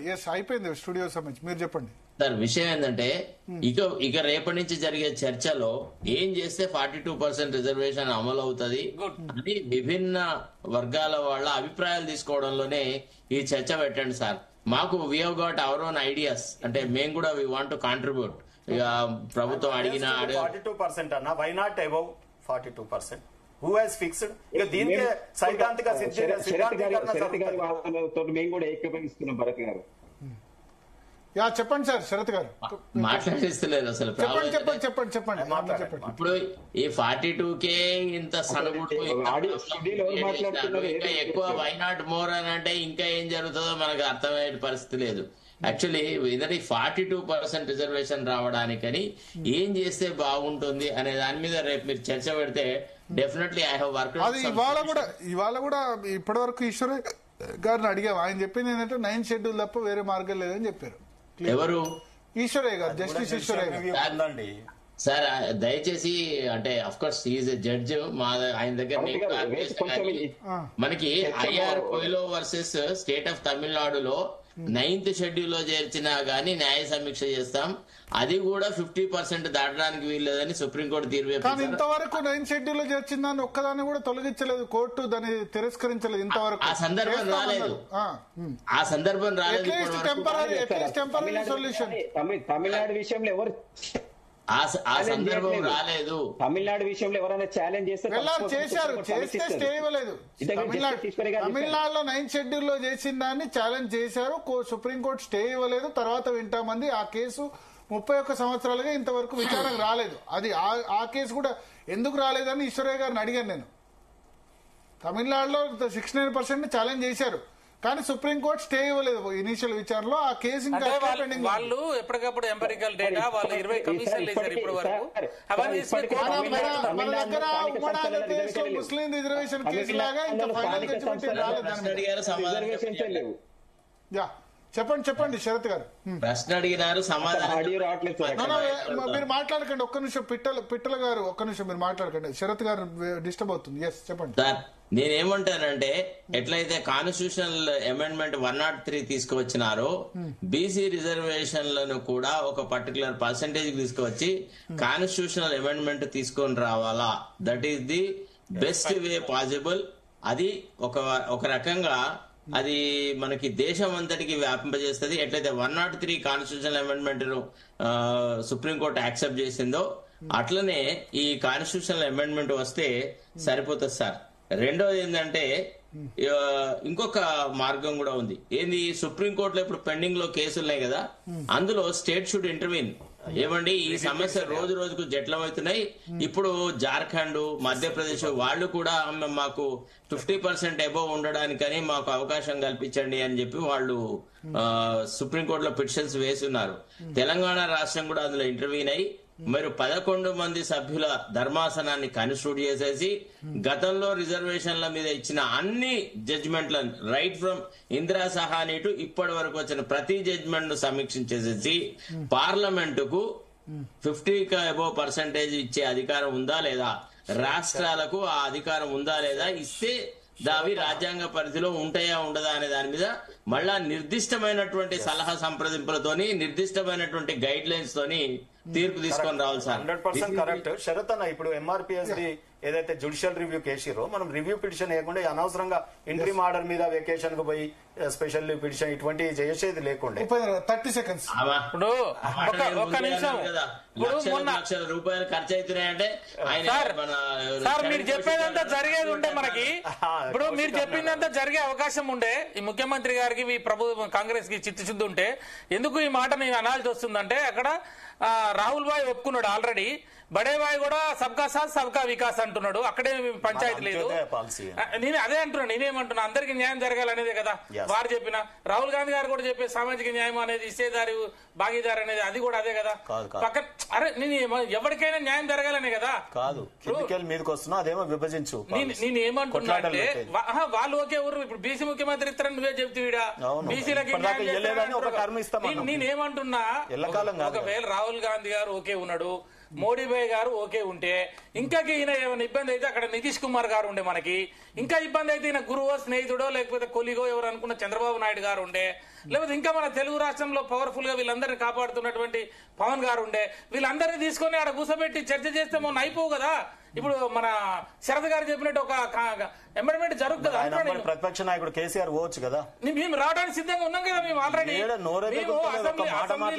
అసెంబ్లీలో మేము నిన్న కూడా పిట్టల్ శ్రీనివాస్ రెడ్డి గారు మీరు ఉండాలి. నెక్స్ట్ టాపిక్ కూడా శరత్ గారు ఉండాలి. కొండా సురేఖ గారి టాపిక్ ఉంది. ఒక జస్ట్ 5 minutes. సో స్పందన ఒకటైతే క్లియర్, ఇప్పుడు 42% రిజర్వేషన్ల మీద అయితే ఇంకా సుప్రీంకోర్టు కొట్టేయడం ద్వారా ఒకటి క్లారిటీ వచ్చింది. హైకోర్టు మధ్యంతర తీర్పు ఇచ్చింది, కానీ ఫుల్ జడ్జిమెంట్ కూడా హైకోర్టు సుప్రీంకోర్టు కూడా ఈ 42% సమర్థిస్తుందని నేను అనుకోవట్లేదు. అంటే ఈ విషయం ఇప్పుడు స్వయంగా జస్టిస్ వి ఈశ్వరయ్య గారు చెప్పారు. ఇక్కడ వీళ్ళందరూ అడ్వకేట్లే. తాడు శ్రీనివాస్ గారు అడ్వకేటే, ఉపేంద్ర గారు అడ్వకేట్, అడ్వకేట్ శరత్ గారు అడ్వకేట్. అందరూ చెప్తుంది ఏంటంటే 9th షెడ్యూల్లో పెట్టడము కాన్స్టిట్యూషనల్ అమెండ్మెంట్ మాత్రమే అవకాశం. ఈ పద్ధతిలో అయితే 42% రిజర్వేషన్ అయితే సాధ్యం కాదని చెప్తున్నారు. సో ఈ నేపథ్యంలో 23వ తేదీ కేబినెట్ మీటింగ్ ఉందట. పొంగులేటి శ్రీనివాసరెడ్డి ఇంతకుముందే కేబినెట్ బ్రీఫింగ్ చేశారు. సో ఏ నిర్ణయం తీసుకుంటారన్నది చూడాలి. హైకోర్టు జడ్జిమెంట్ వచ్చేంత వరకు వెయిట్ చేస్తారా, లేదా ముందే జూబ్లీహిల్స్ ఎలక్షన్ కాగానే నవంబర్లో జూబ్లీహిల్స్ ఎలక్షన్ ఉంది, 11th 14th రిజల్ట్. ఆ రిజల్ట్ కాంగ్రెస్ ఫేవర్లో వస్తే ఇమీడియట్ గా పెట్టొచ్చు. నెగటివ్ గా వస్తే చెప్పలేం. అన్నట్టు బీఆర్ఎస్ కానీ లేదా బీజేపీ కానీ గెలిస్తే ఎట్లా ఉంటుందో మనం చెప్పలేం. ఇప్పుడున్న పరిస్థితి అయితే కాంగ్రెస్ వర్సెస్ బీఆర్ఎస్ హోరాహోరీ పోరు అక్కడ నడుస్తుంది జూబ్లీహిల్స్